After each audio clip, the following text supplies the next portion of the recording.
गुरुदेव की जय, गुरुदेव की जय, गुरुदेव की जय, गुरुदेव की जय, गुरुदेव की जय, गुरुदेव की जय।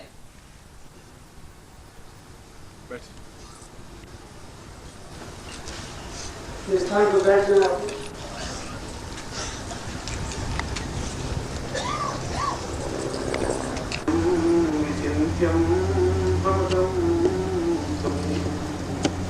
आत्मो स्वतां पूर्णमदैः ज्ञानं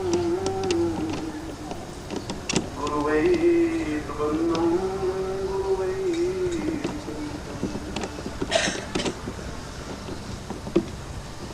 आज का यह नवरात्रि के सुंदर प्रभात मेला में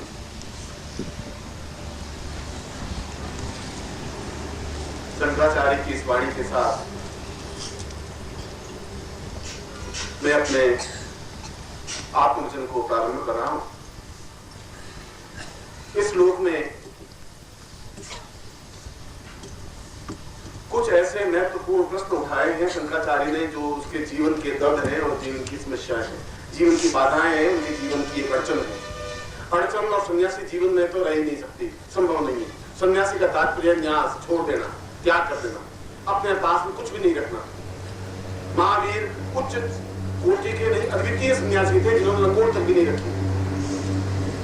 जहां बिल्कुल अपरिग्रह हो, किसी प्रकार का मन में तृष्णा नहीं हो, किसी प्रकार का भाव नहीं हो, किसी प्रकार का चिंतन नहीं हो, वह अपने आप में सन्यासी। मगर उस सन्यासी ने अपने जीवन के 33वें वर्ष में समाप्त हो गए, मृत्यु को प्राप्त हो गए, मर गए। भगवान बुद्ध 43 साल की अवस्था में समाप्त हो गए। ईसा मसीह केवल 24वें-25वें वर्ष में समाप्त हो गए। इस श्लोक में शंकराचार्य ने एक बहुत नवीन बात, नवीन तथ्य कहा है, जो प्रत्येक शिष्य के लिए, प्रत्येक गुरु के लिए एक अनुकरणीय है, आदर्श है। उसने पूछा है कि चिंत्यम विचिंत्यम परमे प्रमेयम, जीवन का अगर एक शिष्य है और जीवन का आनंद शिष्य बनने में है, गुरु बनने में नहीं है। क्योंकि शिष्य के लिए दोनों रास्ते खुले हैं। वह अपने आप में उस गुरु की ओर अग्रसर होता हुआ पूर्णता को भी प्राप्त कर सकता है। जीवन का एक अद्वितीय अखंड आनंद जिसको कहता है, वह भी प्राप्त कर सकता है। और शिष्य का दूसरा रास्ता भी खुला है, जहां अध पतन होकर के अध कचरा ज्ञान जिंदगी को तबाह भी कर सकता है, बर्बाद भी कर सकता है। जहां उसका ज्ञान में छिछलापन है, जहां उसके ज्ञान में गहराई नहीं है, जहां उसके ज्ञान में डेप्थ नहीं है, वह अपने आप में समाप्त भी हो सकता है। वह वापस संपत्ति की ओर अग्रसर हो सकता है, वह वापस भौतिकता की ओर अग्रसर हो सकता है, वह पत्नी पुत्र बंधु बांधव की ओर अग्रसर हो सकता है। क्योंकि शिष्य बिल्कुल बीच में खड़ा है। और संपत्ति शब्द बना है विपत्ति से, क्योंकि संपत्ति केवल विपत्ति में ही काम आती है, और कोई काम आती नहीं। जीवन के आनंद उपयोग के लिए उस संपत्ति का कोई उपयोग नहीं है। आनंद प्राप्ति के लिए संपत्ति से आनंद नहीं खरीदा जा सकता। और यदि संपत्ति है तो निश्चित रूप से विपत्ति है, क्योंकि बिना विपत्ति के संपत्ति आ नहीं सकती। और संपत्ति आने के बाद ऐसा हो ही नहीं सकता कि व्यक्ति आराम से जीवन व्यतीत कर सके, ऐसा संभव नहीं हो सकता। इसलिए कबीर ने यह कहा है कि मुझे चाहिए कुछ नहीं, इतना ही चाहिए कि ना मैं भूखा रहूं और ना मैं किसी को भूखा रहने दूं, बस इससे ज्यादा आवश्यकता नहीं है। इसीलिए उस शंकराचार्य ने कहा है कि जीवन का अधपतन और जीवन की न्यूनता और जीवन की क्षुद्रता शिष्यता के प्रारंभ से है, और शिष्य आगे बढ़ता हुआ गुरु की ओर अग्रसर हो सकता है। यह उसके जीवन का सौभाग्य हो, यह उसके जीवन का दुर्भाग्य हो, दोनों ही। जीवन का दुर्भाग्य है कि अगर वह उस ज्ञान गंगा में पूर्णता से अवगाहन नहीं करे, पूर्णता से प्राप्त नहीं करे, यदि उसे पूर्ण ज्ञान को प्राप्त नहीं करे। और यहाँ पूर्ण ज्ञान का तात्पर्य कोई वेद शास्त्र उपनिषद पुराण पढ़ना नहीं है। यदि आपको ऋग्वेद का ज्ञान नहीं है तो कोई जरूर नहीं है कि आप कोई ज्ञानी नहीं बन सके। ज्ञानी बनने के लिए ऋग्वेद के मंत्रों की जरूरत नहीं है। कबीर ने एक बार भी ऋग्वेद का मंत्र नहीं पढ़ा, सूर ने नहीं पढ़ा, मीरा ने नहीं पढ़ा, रैदास ने नहीं पढ़ा, नानक ने नहीं पढ़ा। इन लोगों ने उन उपनिषदों के ज्ञान की रचना नहीं की। इन लोगों ने स्मृतियों को भी नहीं पढ़ा, इन लोगों ने सुश्रियंतों को नहीं पढ़ा, उन्होंने उपनिषदों को भी नहीं पढ़ा। मगर उनके पास एक बात थी कि कबीरा खड़ा बाजार में लिए लकुटिया हाथ, जो घर बारे आप ना चले हमारे साथ, जो अपना घर जलाने की क्षमता रखता हो, जो इस बात की चिंता नहीं करता हो कि क्या होगा, जो इस बात की परवाह नहीं करता कि आगे क्या होने वाला है, इस बात की जो परवाह नहीं कर सके, जो अपने आप में फना हो जाने की क्रिया करता हो, उसके लिए पूजा पाठ उपासना ध्यान धारणा नीति और ये सब वस्तु आवश्यक नहीं है, ये जरूरी नहीं है। उसके लिए हनुमान और राम और रामायण कुछ आवश्यकता नहीं है। आवश्यकता इस बात की है कि वह अपने आप में एक जीव में स्थित हो सके, अपने आप में पूर्ण सक्षम हो सके। जहां भूमानंद कह रहे हैं कि अहम ब्रह्मास्मि तुम शब्द बोलो, वह अहम के दोनों तात्पर्य हैं। अहम का तात्पर्य है इतना अधिक घमंड, और अहम शब्द बना है हमारी पूरी वर्णमाला अ से लगा करके ह तक है, अ आ ई से लगा करके स स स ह। इतना सब कुछ जो कचरा है इसमें, बहुत कचरा है इस वर्णमाला में। छिछला ज्ञान है, झूठ है, छल है। गाली देंगे तो इन अ से लगा के ह तक के बीच में गाली देंगे, निंदा करेंगे तो अ से ह तक के बीच में, और जो कुछ करेंगे अ से ह तक के बीच में सारे खेल हो जाते हैं। इसलिए अ से शुरू होकर ह तक का जो कुछ है वो अहम हमें जीवन में नहीं चाहिए। यह अहम जीवन का बहुत बड़ा एक व्याघात है। बहुत बड़ा व्याघात यह है कि जो ही व्यक्ति में यह भावना आती है कि मैं ज्ञानी हूं, वह ज्ञान से समाप्त हो जाता है। जहां व्यक्ति ये समझता है कि मैं संपत्तिवान हूं, वह संपत्ति का आनंद नहीं ले सकता। जीवन में आनंद के लिए अहम का त्याग करना अत्यधिक आवश्यक है, और व्यक्ति त्याग नहीं कर सकता, क्योंकि जो भोग की अवस्था पे खड़ा है वह योग की माया नहीं जान सकता। इसलिए शंकराचार्य ने एक बहुत सुंदर पंक्ति, एक बहुत अनूठा वचन, एक बहुत अमृतमय वचन कहा है इस श्लोक में। और मैं सोचता हूं कि पूरे अगर शंकराचार्य के ग्रंथों को अध्ययन करें, उनके पूरे जीवन को अध्ययन करें, तो यह शब्द उसके जीवन का एक सारभूत शब्द है, जो उसने जिंदगी की मृत्यु के केवल 4 घंटे पहले इस श्लोक की रचना की। उसने कहा कि यह धरती, जिस धरती पर हम खड़े हैं, यह धरती जब 1000 वर्ष तक तपस्या करती है तो एक महापुरुष पैदा होता है। बार बार महापुरुष पैदा नहीं होते, बार बार ज्ञानी भी पैदा नहीं होते, बार बार चैतन्य पैदा नहीं होते, बार बार शंकराचार्य पैदा नहीं होते। मैंने उस दिन भी बताया कि तुम्हें वशिष्ठ के बाद 2500 वर्षों के बाद में राम की उत्पत्ति हुई, राम की रचना हुई। और आप कहें कि राम की रचना, राम की उत्पत्ति 2500 वर्षों बाद, वशिष्ठ के बाद। मैं वशिष्ठ जब शब्द कह रहा हूं तो वशिष्ठ राम की 8वीं पीढ़ी पहले, रघु, जहां से रघुवंश शुरू हुआ, उनके भी गुरु ही थे, वशिष्ठ ही गुरु थे। और 8 पीढ़ियां समाप्त हो गई, रघु समाप्त हो गए, उसके बाद दूसरा, तीसरा, और राम के बाद में लव कुश के भी गुरु वशिष्ठ ही रहे, परीक्षित भी गुरु वही रहे। इसलिए यह जीवन की सारी व्यवस्थाएं, और राम के बाद कृष्ण, और कृष्ण के बाद बुद्ध, और बुद्ध के बाद महावीर और शंकराचार्य, कुल हमारे पूरे शास्त्रों का निचोड़ हम पृथ्वी पर निचोड़ देखें तो कुल 15-20 आदमियों से ज्यादा आदमी पैदा ही नहीं हुए अभी तक। पूरे इंग्लैंड और अमेरिका और फ्रांस और चीन और इटली में मुश्किल से एक जाकर के ईसा मसीह पैदा हुआ, एक कन्फ्यूशियस पैदा हुआ, एक लाओत्से से पैदा हुआ, एक सुकरात पैदा हुआ। केवल 4 व्यक्ति पैदा हो सके। पूरा चीन में एक लाओत्से के अलावा कोई पैदा ही नहीं हो सका। पूरा यूनान में एक मेगस्थनीज के अलावा कोई पैदा ही नहीं हो सका। बार बार महापुरुष पैदा नहीं होते, बार बार धरती इतनी तपस्या कर भी नहीं सकती। इसलिए शंकराचार्य ने कहा कि यह जीवन की सबसे बड़ी विशेषता है कि यदि ऐसा कोई व्यक्तित्व हो, और यदि उसने इसलिए शब्द लगाया कि जीवन का एक सौभाग्य मिले, जीवन का एक अहोभाग हो, एक जीवन का अहोभाव बने, हमारे जीवन में एक कोई चिंतन बने, एक विचार बने, वह आदमी को समझा सकता है कि इस अहम का परित्याग करने पर वह एक चेतना दे सकता है। वह तुम्हें गाली भी दे सकता है। वह तुम अगर पिछड़ते हो वापिस, वह अगर शिष्य बिल्कुल नीचे की ओर अग्रसर होता है तो वापिस पकड़ करके ऊपर लाने की क्षमता रखता है। शिक्षक नहीं रख सकता, धर्म गुरु भी नहीं रख सकता। इसलिए गुरु, सदगुरु और धर्म गुरु में बहुत बड़ा अंतर है। इसलिए 3 शब्द अलग अलग बने, बाकी एक शब्द से भी चल सकता था।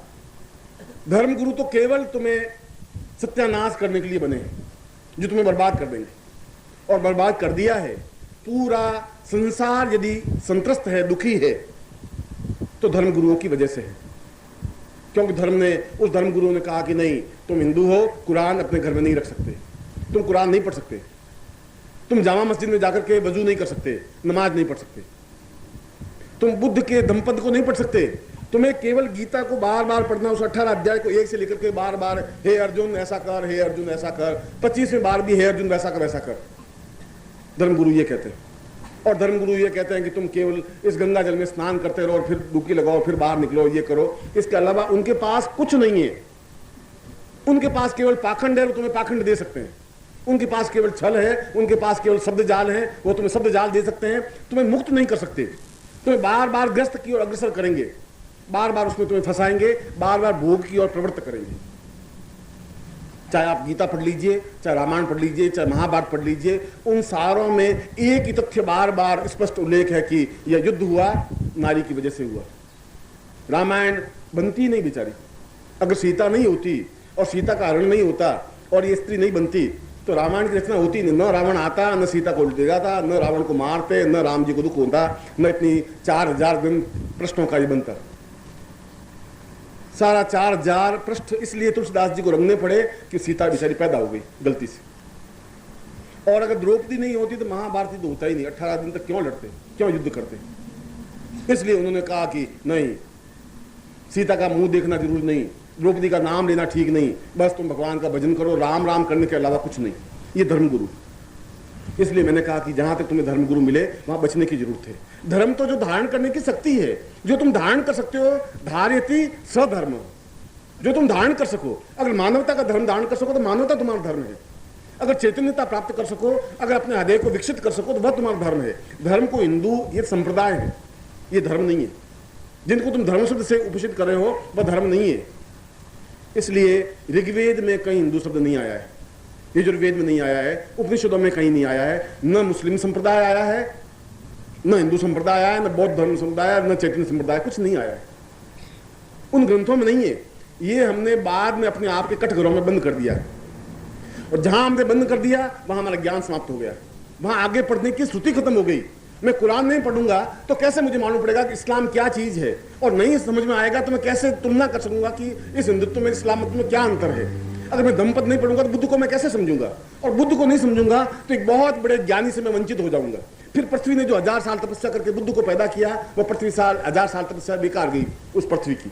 मुझे बुद्ध को भी समझना पड़ेगा, मुझे सुकरात को भी समझना पड़ेगा, मुझे ईसा मसीह को भी समझना पड़ेगा, मुझे अपने आप को भी समझना पड़ेगा। अहम ब्रह्मास्मि, अहम तो तब बनेगा।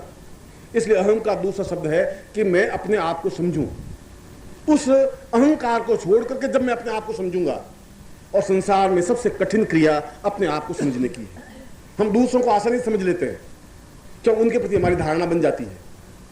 अब मैं कह सकता हूं ये मेरा पड़ोसी बहुत बदमाश है, साला चोर है, उचक्का है, मुझे कहने में कोई संकोच है ही नहीं, क्योंकि इसके लिए मुझे सर्टिफिकेट देने की जरूरत नहीं, कोई प्रमाण देने की जरूरत नहीं। मैंने कह दिया, उस कह दिया। और ये लड़की बहुत दुष्चरित्र है, रोज मैं इसको गली में आते जाते देखता हूं, ये अच्छे घर की लड़की नहीं है। दूसरों के बारे में कमेंट करना जीवन का एक बहुत बड़ा आनंद और जीवन का बहुत बड़ा सुख की बात है। अपने आप को नहीं समझ सकते, और इसीलिए उस शंकराचार्य अहम, उस अहम को छोड़ करके जब मैं अपने आप को समझने की कोशिश करूंगा, और अपने आप को समझने की क्रिया के लिए पूर्ण ब्रह्मास्मि, अहम ब्रह्मास्मि, यहां हम ब्रह्मास्मि कहते हुए शंकराचार्य ये नहीं कह रहे कि मैं बहुत घमंडी हूं। जब कृष्ण कह रहे हैं कि सर्वधर्मान परित्यज्य मामेकम शरणं व्रज, तो वहां कृष्ण को घमंडी नहीं है। अर्जुन को ये नहीं कह रहे तू सब छोड़ दे, मेरे पास आ जा। वो कह रहा है तेरे पास जो अहम है, जो कुछ छल है, झूठ है, कपट है, अगर मैंने तुझे यहां नहीं रोका तो तुम कौरवों की तरह वापस बन जाएगा। अगर मैंने तुम्हें यहां नहीं रोका तो तुम्हारा सारा ज्ञान, सारा चिंतन समाप्त हो जाएगा। जहां बुद्ध कह रहे हैं कि कुछ नहीं है जिंदगी में, अगर है तो मैं हूं, तो मुझे समझोगे तो तुम अपने आप जीवन को समझ लोगे। यहां बुद्ध का कोई घमंड नहीं बोल रहा है। बुद्ध इसलिए समझा रहा है शिष्य को कि उन शिष्यों में ज्ञान नहीं है, चेतना नहीं है, उनमें आग नहीं है, उनमें चिंगारी नहीं है, समझने की क्रिया नहीं है, उसमें अहम है। उस अहम को तोड़ने के लिए ऐसी क्रिया कर दी जा रही है। इसलिए वो बार बार कह रहा है कि तुम उस ब्रह्म को नहीं समझ पाओगे, क्योंकि उस ब्रह्म में और भ्रम में बहुत बड़ा अंतर है ही नहीं। जहां ब्रह्म में पड़े वहां ब्रह्म समाप्त हो जाएगा। जहां अपने आप को हम समझेंगे नहीं वहां ब्रह्म को भी नहीं समझ सकेंगे। इसलिए जहां बुद्ध ये बात अपने धम्मपद में प्रारंभ में, जहां प्रारंभ की लाइन कह रही है, उनका आनंद, उनका प्रिय शिष्य का आनंद, अगर तुम्हें कुछ सीखना है, कुछ ज्ञान प्राप्त करना है, मेरे सारे जीवन का निचोड़ तुम्हें देखना है, कि मैं जीवन में क्या था और क्या बना और कहां, तो तुम फिर मुझे केवल मुझे समझो और कुछ समझने की जरूरत नहीं।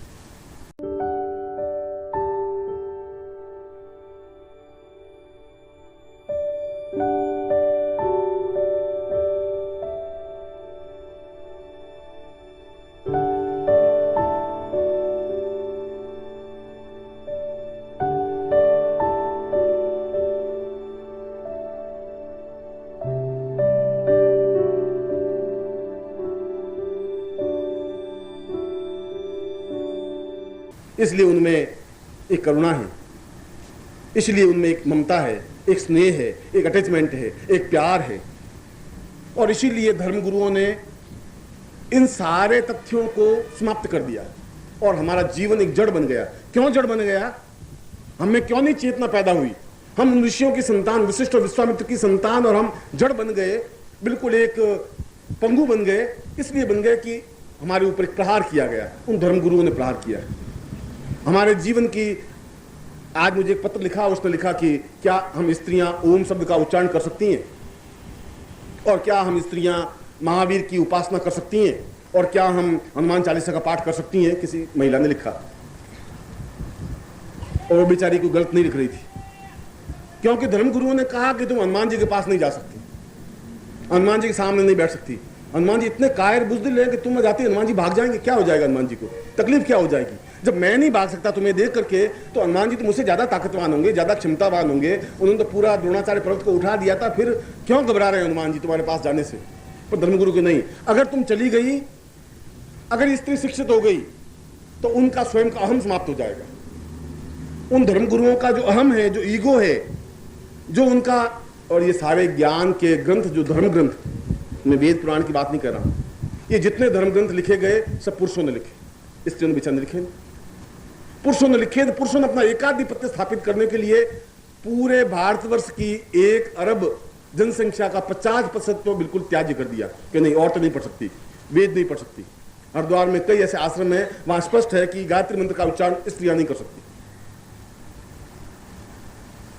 हमारा जीवन कितना, धर्म ने कितना हमें जकड़ दिया, और ये सारा उन धर्मगुरुओं के, उन व्यक्तियों का अहम बोल रहा था। अगर तुम स्त्री को हनुमान चालीसा पाठ नहीं करने दे रहे हो, तो तुम्हारा अहम है कि स्त्री को अगर थोड़ा भी सुनता दे दी, तो हमसे वे ज्यादा सेंसिटिव है, हमसे ज्यादा ज्ञानवान है। स्त्री ज्यादा ज्ञानवान होती है, स्त्री बात को तुरंत भांप लेती है, तुरंत पहचान लेती है। पुरुष तो नहीं समझ पाता, क्योंकि पुरुष की पुरुषता है, कठोरता है, और कठोर व्यक्ति, उसके अंदर एक रसधार प्रवाहित नहीं हो सकती। पुरुष एक चट्टान की तरह है, तो स्त्री एक जलधार की तरह है, और कितनी भी कठोर चट्टान होगी, बराबर जलधार पड़ेगी तो चट्टान को काट लेगी। चट्टान को काट सकती है, इतनी उसमें रसधार है, जल की धार में ताकत है, मगर जलधार को ऊपर से बंद कर दिया कि नहीं, तुम्हें केवल चूल्हा चौका संभालना है, इसके अलावा कुछ नहीं करना है। तुम्हें राम का नाम नहीं लेना है, तुम हनुमान जी का पाठ नहीं कर सकती, तुम राम जी का नाम नहीं ले सकती, तुम्हें पूजा पाठ करना नहीं है, तुम्हें उपासना नहीं करनी है, तुम्हें हनुमान चालीसा का पाठ नहीं करना है, तुम देवी इंकनी चामुंडा विचे नहीं जप सकती। और ये तुमने नहीं कहा, ये तुमसे 4000 साल पहले भी ऋषियों ने ऐसी बात कह दी, क्योंकि ऋषि पुरुष थे। ये उनके जीवन की विडंबना थी, ये जीवन की कमियां थी, ये जीवन की व्यवस्थाएं थी उनको। इसलिए हमारा धर्म शब्द बिल्कुल एक अलग चीज है, ज्ञान चेतना हमारी चीज अलग है। जहां शंकराचार्य कह रहे हैं कि ये हमारे जीवन की विडंबना है, और संन्यास जीवन की एक विडंबना थी, शंकराचार्य की लिमिटेशंस थी। शंकराचार्य ने जीवन का एक अद्वितीय पक्ष हमारे सामने रखा, पर जीवन का एक अंधकार पक्ष भी उनके सामने रहा कि उन्होंने अपने जीवन में स्त्रियों को शिष्य बनाया ही नहीं। इसलिए नहीं बनाया कि अगर स्त्रियों को शिष्य बना दिया गया, तो अपने आप में मेरा संन्यास धर्म खंडित हो जाएगा। अपने आप को बचाने के लिए उन्होंने एक बहुत बड़े अभाव की, एक बहुत बड़ा चेतना समाप्त कर दी, एक ज्ञान का पुंज समाप्त कर दिया, एक बहुत बड़ा प्रवाह बंद कर दिया, और उसका परिणाम 2500 वर्षों तक भुगत रहे हैं। शंकराचार्य की न्यूनता थी। क्यों न्यूनता थी? शायद उनके जीवन में एक भावना, एक चिंतन आ गया कि सन्यासी स्त्रियों के हाथ का खाना नहीं खाते। उन्होंने नहीं खाया, स्त्रियों के हाथ का खाना नहीं खाया, हाथ से बना करके रोटी खाते थे। एक स्त्री रोटी बना के खिला दे, एक सन्यासी हाथ की रोटी खा ले, तो उसमें, उस रोटी में क्या अंतर आ जाएगा? मैं शंकराचार्य को भी यही प्रश्न पूछ रहा हूं, क्या फर्क पड़ जाएगा? मगर ये उसके जीवन का ईगो था, एक अहम था, जहां मैं अहम शब्द बोल रहा हूं। इसलिए जब वहां बोल रहा है अहम ब्रह्मास्मि, तो ब्रह्म तक पहुंचने के लिए इस अहम को भी तोड़ना पड़ेगा।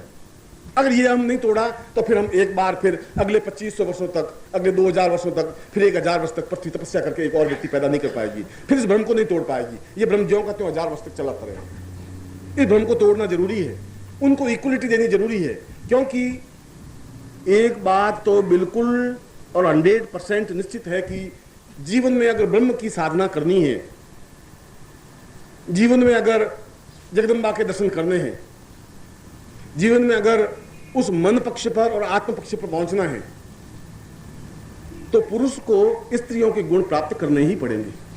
अगर बिना स्त्रियों के गुण प्राप्त किए पुरुष उन आत्म चेतना को प्राप्त कर ही नहीं सकता, ब्रह्म नहीं बन सकता, ठूंठ बन सकता है, एक जड़ बन सकता है, एक चेतनाहीन बन सकता है। क्योंकि स्त्रियों के गुण है दया, प्रेम, करुणा, ममत्व, स्नेह, अटैचमेंट, मातृत्व, एक भावना, एक हृदय पक्ष। पुरुष बुद्धि से सोचता है हर क्षण एक ही बात, स्त्री भावना से सोचती है, अपने हृदय पक्ष से सोचती है, क्योंकि वह उस पीड़ा को जानती है, उस दर्द को एहसास कर सकती है कि एक पुरुष उत्पन्न करने में उसको कितना दर्द, कितनी तकलीफ, कितनी वेदना। मैं सोचता हूं संसार का सबसे घोर कष्ट उसको भोगना पड़ता है 9 महीने। पुरुष उस दर्द को महसूस नहीं कर सकता, पुरुष दर्द महसूस नहीं कर सकता, इसलिए अत्याचारी बन सकता है, इसलिए गालियां दे सकता है, इसलिए बुरा भला कर सकता है, इसलिए जीवन में कठोर बन सकता है। और कठोर बनना जीवन की न्यूनता है, अहम है। उस अहम को तोड़ने के लिए उस कष्ट को एहसास करना पड़ेगा, उस अहम को तोड़ने के लिए उस ममत्व को, उस प्रेम को, उस दया को अपने अंदर स्थापन करना पड़ेगा। और ये गुण तो पुरुष के नहीं है, और अगर पुरुष में ये गुण नहीं आए तो बुद्ध नहीं बना जा सकता। बुद्ध की आंखों में एक करुणा देखेंगे, एक दया देखेंगे, एक विशाल करुणा का सागर आंखों में तैर रहा है, और ये करुणा सागर पुरुष में नहीं बन सकता। पुरुष तो चंगेज खा बन सकता है, औरंगजेब बन सकता है, कंस बन सकता है, रावण बन सकता है, विधर्मी बन सकता है, अत्याचारी बन सकता है, क्योंकि इस पौरुषता से ही पुरुष बनता है। अगर कोई लुंज पुंज तुम्हारा पति हो, बहुत ढीला ढाला हो, अच्छा तुम चलो, अच्छा चलता, अच्छा बैठ जाओ, अच्छा बैठ जाओ, तो तुम मन में सोचो कि साला क्या साला आदमी है, साला गया बीता था, अब तुम करो नहीं, माँ बाप ने पल्ले पकड़ दिया, पटक दिया, मगर तुम उसके प्रति एक पति भाव रख ही नहीं सकती, है ही नहीं। क्योंकि पति एकदम से होना चाहिए एक चट्टान की तरह मजबूत, क्षमतावान, एक होना चाहिए कि उसके ऊपर प्रत्येक स्त्री, तुम में से जितनी बैठी जो भी संसार है, प्रत्येक स्त्री चाहती है कि पति मेरे ऊपर प्रहार करे, जबरदस्ती करे, मैं बाहर जाना चाहूँ वो रोके। स्त्री चाहती है वह मुझे रोके, मुझे कहे नहीं तुम्हें नहीं जाना है, इससे बड़ी खुशी होती है कि कोई है मेरा जो मुझे रोकता है। अगर नहीं रोके तो सोचते कि इस पति का क्या है, जाती हूँ, अच्छा मर्जी चली जा, अच्छा मैं शाम को आऊंगी, अच्छा शाम को, क्या किशन लाल जी कितने मजबूत है, वो उनकी पत्नी 1 इंच नहीं हिलती, अगर किशन लाल जी नहीं कहते हिल नहीं सकती, और तुम कैसे आदमी ढीले डाले, उसके अटैचमेंट नहीं बन सकता। इसलिए पौरुषता से तो पति बनता है, पुरुष बनता है, मगर पौरुषता साधना के क्षेत्र में कोई सफलता नहीं दे सकता। साधना के क्षेत्र में तो अपने आप में एक हृदय पक्ष खुला होना चाहिए, हृदय पुरुष के पास होता ही नहीं। पुरुष के पास केवल बुद्धि होती है, उसके पास केवल कठोरता होती है, उसके पास केवल प्रहार करने की क्षमता होती है, और वो प्रहार करके बहुत खुश होता है। वो अगर पत्नी को गाली देता है तो मन में बहुत संतुष्ट भाव करता है कि मैं कुछ हूं, वो गाली दे सकता है, साली कर ले जो कुछ करना है, तो रान बदमाश है और है। तो मेरी बदमाशी का बात कोई सलीका है, कोई तरीका है, और तुमको उधर खिड़की से क्या झांक रही थी रात को 1 बजे, क्या झांक, और मैं चांद तारे देख रही थी, चांद तारे, तो जब चांद तारे दिखाई देने लगे, और 15 साल हो गए शादी को, अब चांद तारे तुझे देखने, अब खिड़की खोल के बेचारे ने देख लिए तो तुम्हें गुस्सा, नहीं देखे दरवाजे बंद कर दे तो फिर मरने रही है, तू अंदर गुट्ठी हुई बैठी, तू भी मर रही साली, मुझे भी मार रही है, तो भी प्रहार। जहां अहम ब्रह्मास्मि शब्द कह रहा है वहां शंकराचार्य बिल्कुल सही बोल रहा है। वो कह रहा है मेरे जीवन की न्यूनता रही, शंकराचार्य कह रहा है, इसलिए न्यूनता रही कि मैं समझ नहीं पाया। कोई जरूर नहीं शंकराचार्य सब कुछ समझ ही बैठा हो, कोई जरूर नहीं कि हमारे पिताजी बहुत महान ज्ञानी हो, हमारे पिताजी में कमियां हो सकती हैं, और अगर पुत्र है तो साफ कह सकता ये मेरे पिताजी में कमी थी, ये मेरे पिताजी में विशेषता थी, यह क्षमता है। मेरे पिताजी शराबी थे, ये उनकी न्यूनता थी, कमजोरी थी, मगर बहुत दयावान थे, ये उनकी विशेषता थी। दोनों पक्ष सामने रखने वाला ज्ञानी बन सकता है। और हम कहेंगे नहीं मेरे पिताजी के बारे में शराबी तो मैं कह नहीं सकता, बस दयावान थे, उससे स्पष्ट नहीं हो सकता। शंकराचार्य ने कहा, इसलिए अगर आप महावीर को देखेंगे तो स्त्रीण दिखाई देंगे, तुम सोचोगे कि क्या साला आदमी है, बहुत ढीला ढाला आदमी है। ईसा मसीह कह रहे हैं कि तुम अगर एक गाल पे चांटा मारे तो दूसरा गाल उसके सामने कर दो। अगर बुद्ध कह रहे हैं कि अगर तुम्हें कोई गाली दे तो गाली को लो ही मत, जब तुम कोई चीज लोगे ही नहीं तो तुम्हारे पास रहेगी नहीं। एक गांव में गए और गांव वालों ने बुद्ध को गालियां दी, 15 मिनट गालियां दी, उनके कोई विकार नहीं हुआ। उसने कहा अच्छा आप गालियां दे चुके पूरी, तो मैं अगले गांव जाऊं। उसने कमाल है, आप वापिस जवाब नहीं देते, हमने आपको इतनी गालियां दी कुछ बोलते नहीं। उन्होंने कहा मैंने ली नहीं, आपने दी, आपके पास। जब कोई चीज आप देंगे और मैं लूंगा ही नहीं तो मेरे पास कहां से आएगी? ये तो आपने दी और आपके पास रही।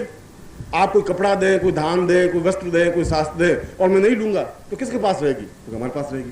तो आपने गाली दी, मैंने तो ली नहीं, आप अपनी जाने। और हम सोच रहे साला ये क्या बुद्ध साला कैसा है, ये तो साला सब औरतों को बिगाड़ कर रख देगा, सत्यानाश कर देगा। अरे ताकत होनी चाहिए, गाली के जवाब गाली से। वो एक गाली का 4 गालियां दे, मर्द के बच्चे हैं साले। बुद्ध ऐसा नहीं कर सकता है, बुद्ध ऐसा नहीं कर सकता, इसलिए तुम बुद्ध नहीं बन सकते, इसलिए तुम महावीर नहीं बन सकते, इसलिए तुम ईसा मसीह नहीं बन सकते, तुम सुकरात नहीं बन सकते, तुम साधक नहीं बन सकते, तुम योगी भी नहीं बन सकते। इसलिए नहीं बन सकते तुम्हारे पास वो हृदय जो चाहिए स्त्री का वो नहीं है।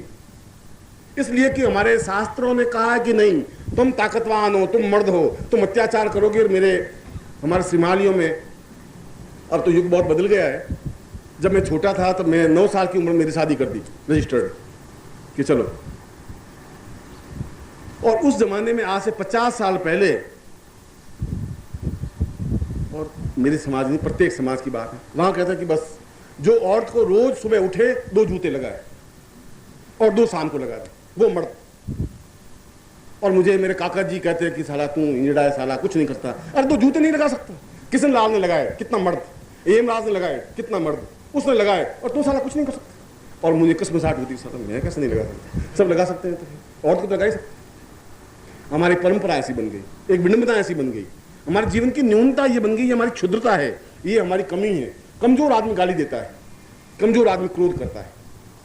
जो कमजोर होगा वो किसी को फटकारेगा, निंदा करेगा, अपमान करेगा, निंदा कुछ करेगा। क्षमतावान, धैर्यवान ऐसा नहीं कर सकता। इसे शंकराचार्य ने श्लोक में कहा है कि ये सारा गुण, कल मैंने आपको प्रवचन में समझाया कि ये जितने सुख और दुख, जो अनुभूतियां तुम्हारी सुख और दुख की अनुभूतियां हैं कि हाय बहुत गर्मी है, गुरुजी सारा 2-2 घंटे प्रवचन करते हैं, इस गर्मी में मर रहे हैं, ये दुख शरीर की अनुभूति तुम्हारी, मन की अनुभूति तो है। गर्मी अगर लगेगी तो शरीर को लगेगी, सर्दी लगेगी तो शरीर को लगेगी। तुम्हारा दुख की अनुभूति होगी तो शरीर को होगी, सुख की अनुभूति होगी तो शरीर को होगी। तुम्हारे पास 5 लाख रुपए होंगे तो शरीर को एक अनुभूति हुई, बस। तुम्हारे 5 लाख होने और अगले साल तुमने कपट किया 6 लाख हो गए तो फर्क तुम्हारी जिंदगी में कुछ नहीं पड़ा।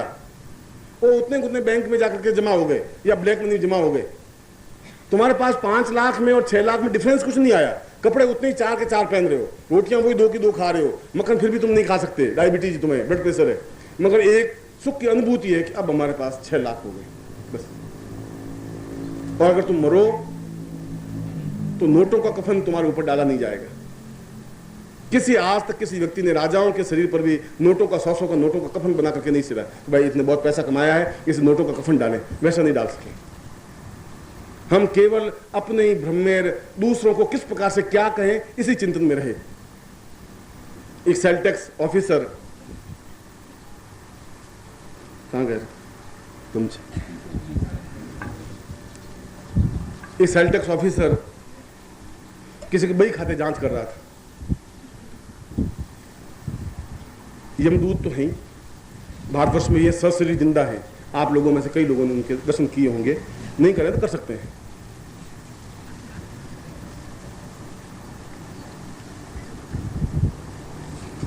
सेल टैक्स ऑफिसर आया और उसने उनके बही खाते जांच किए।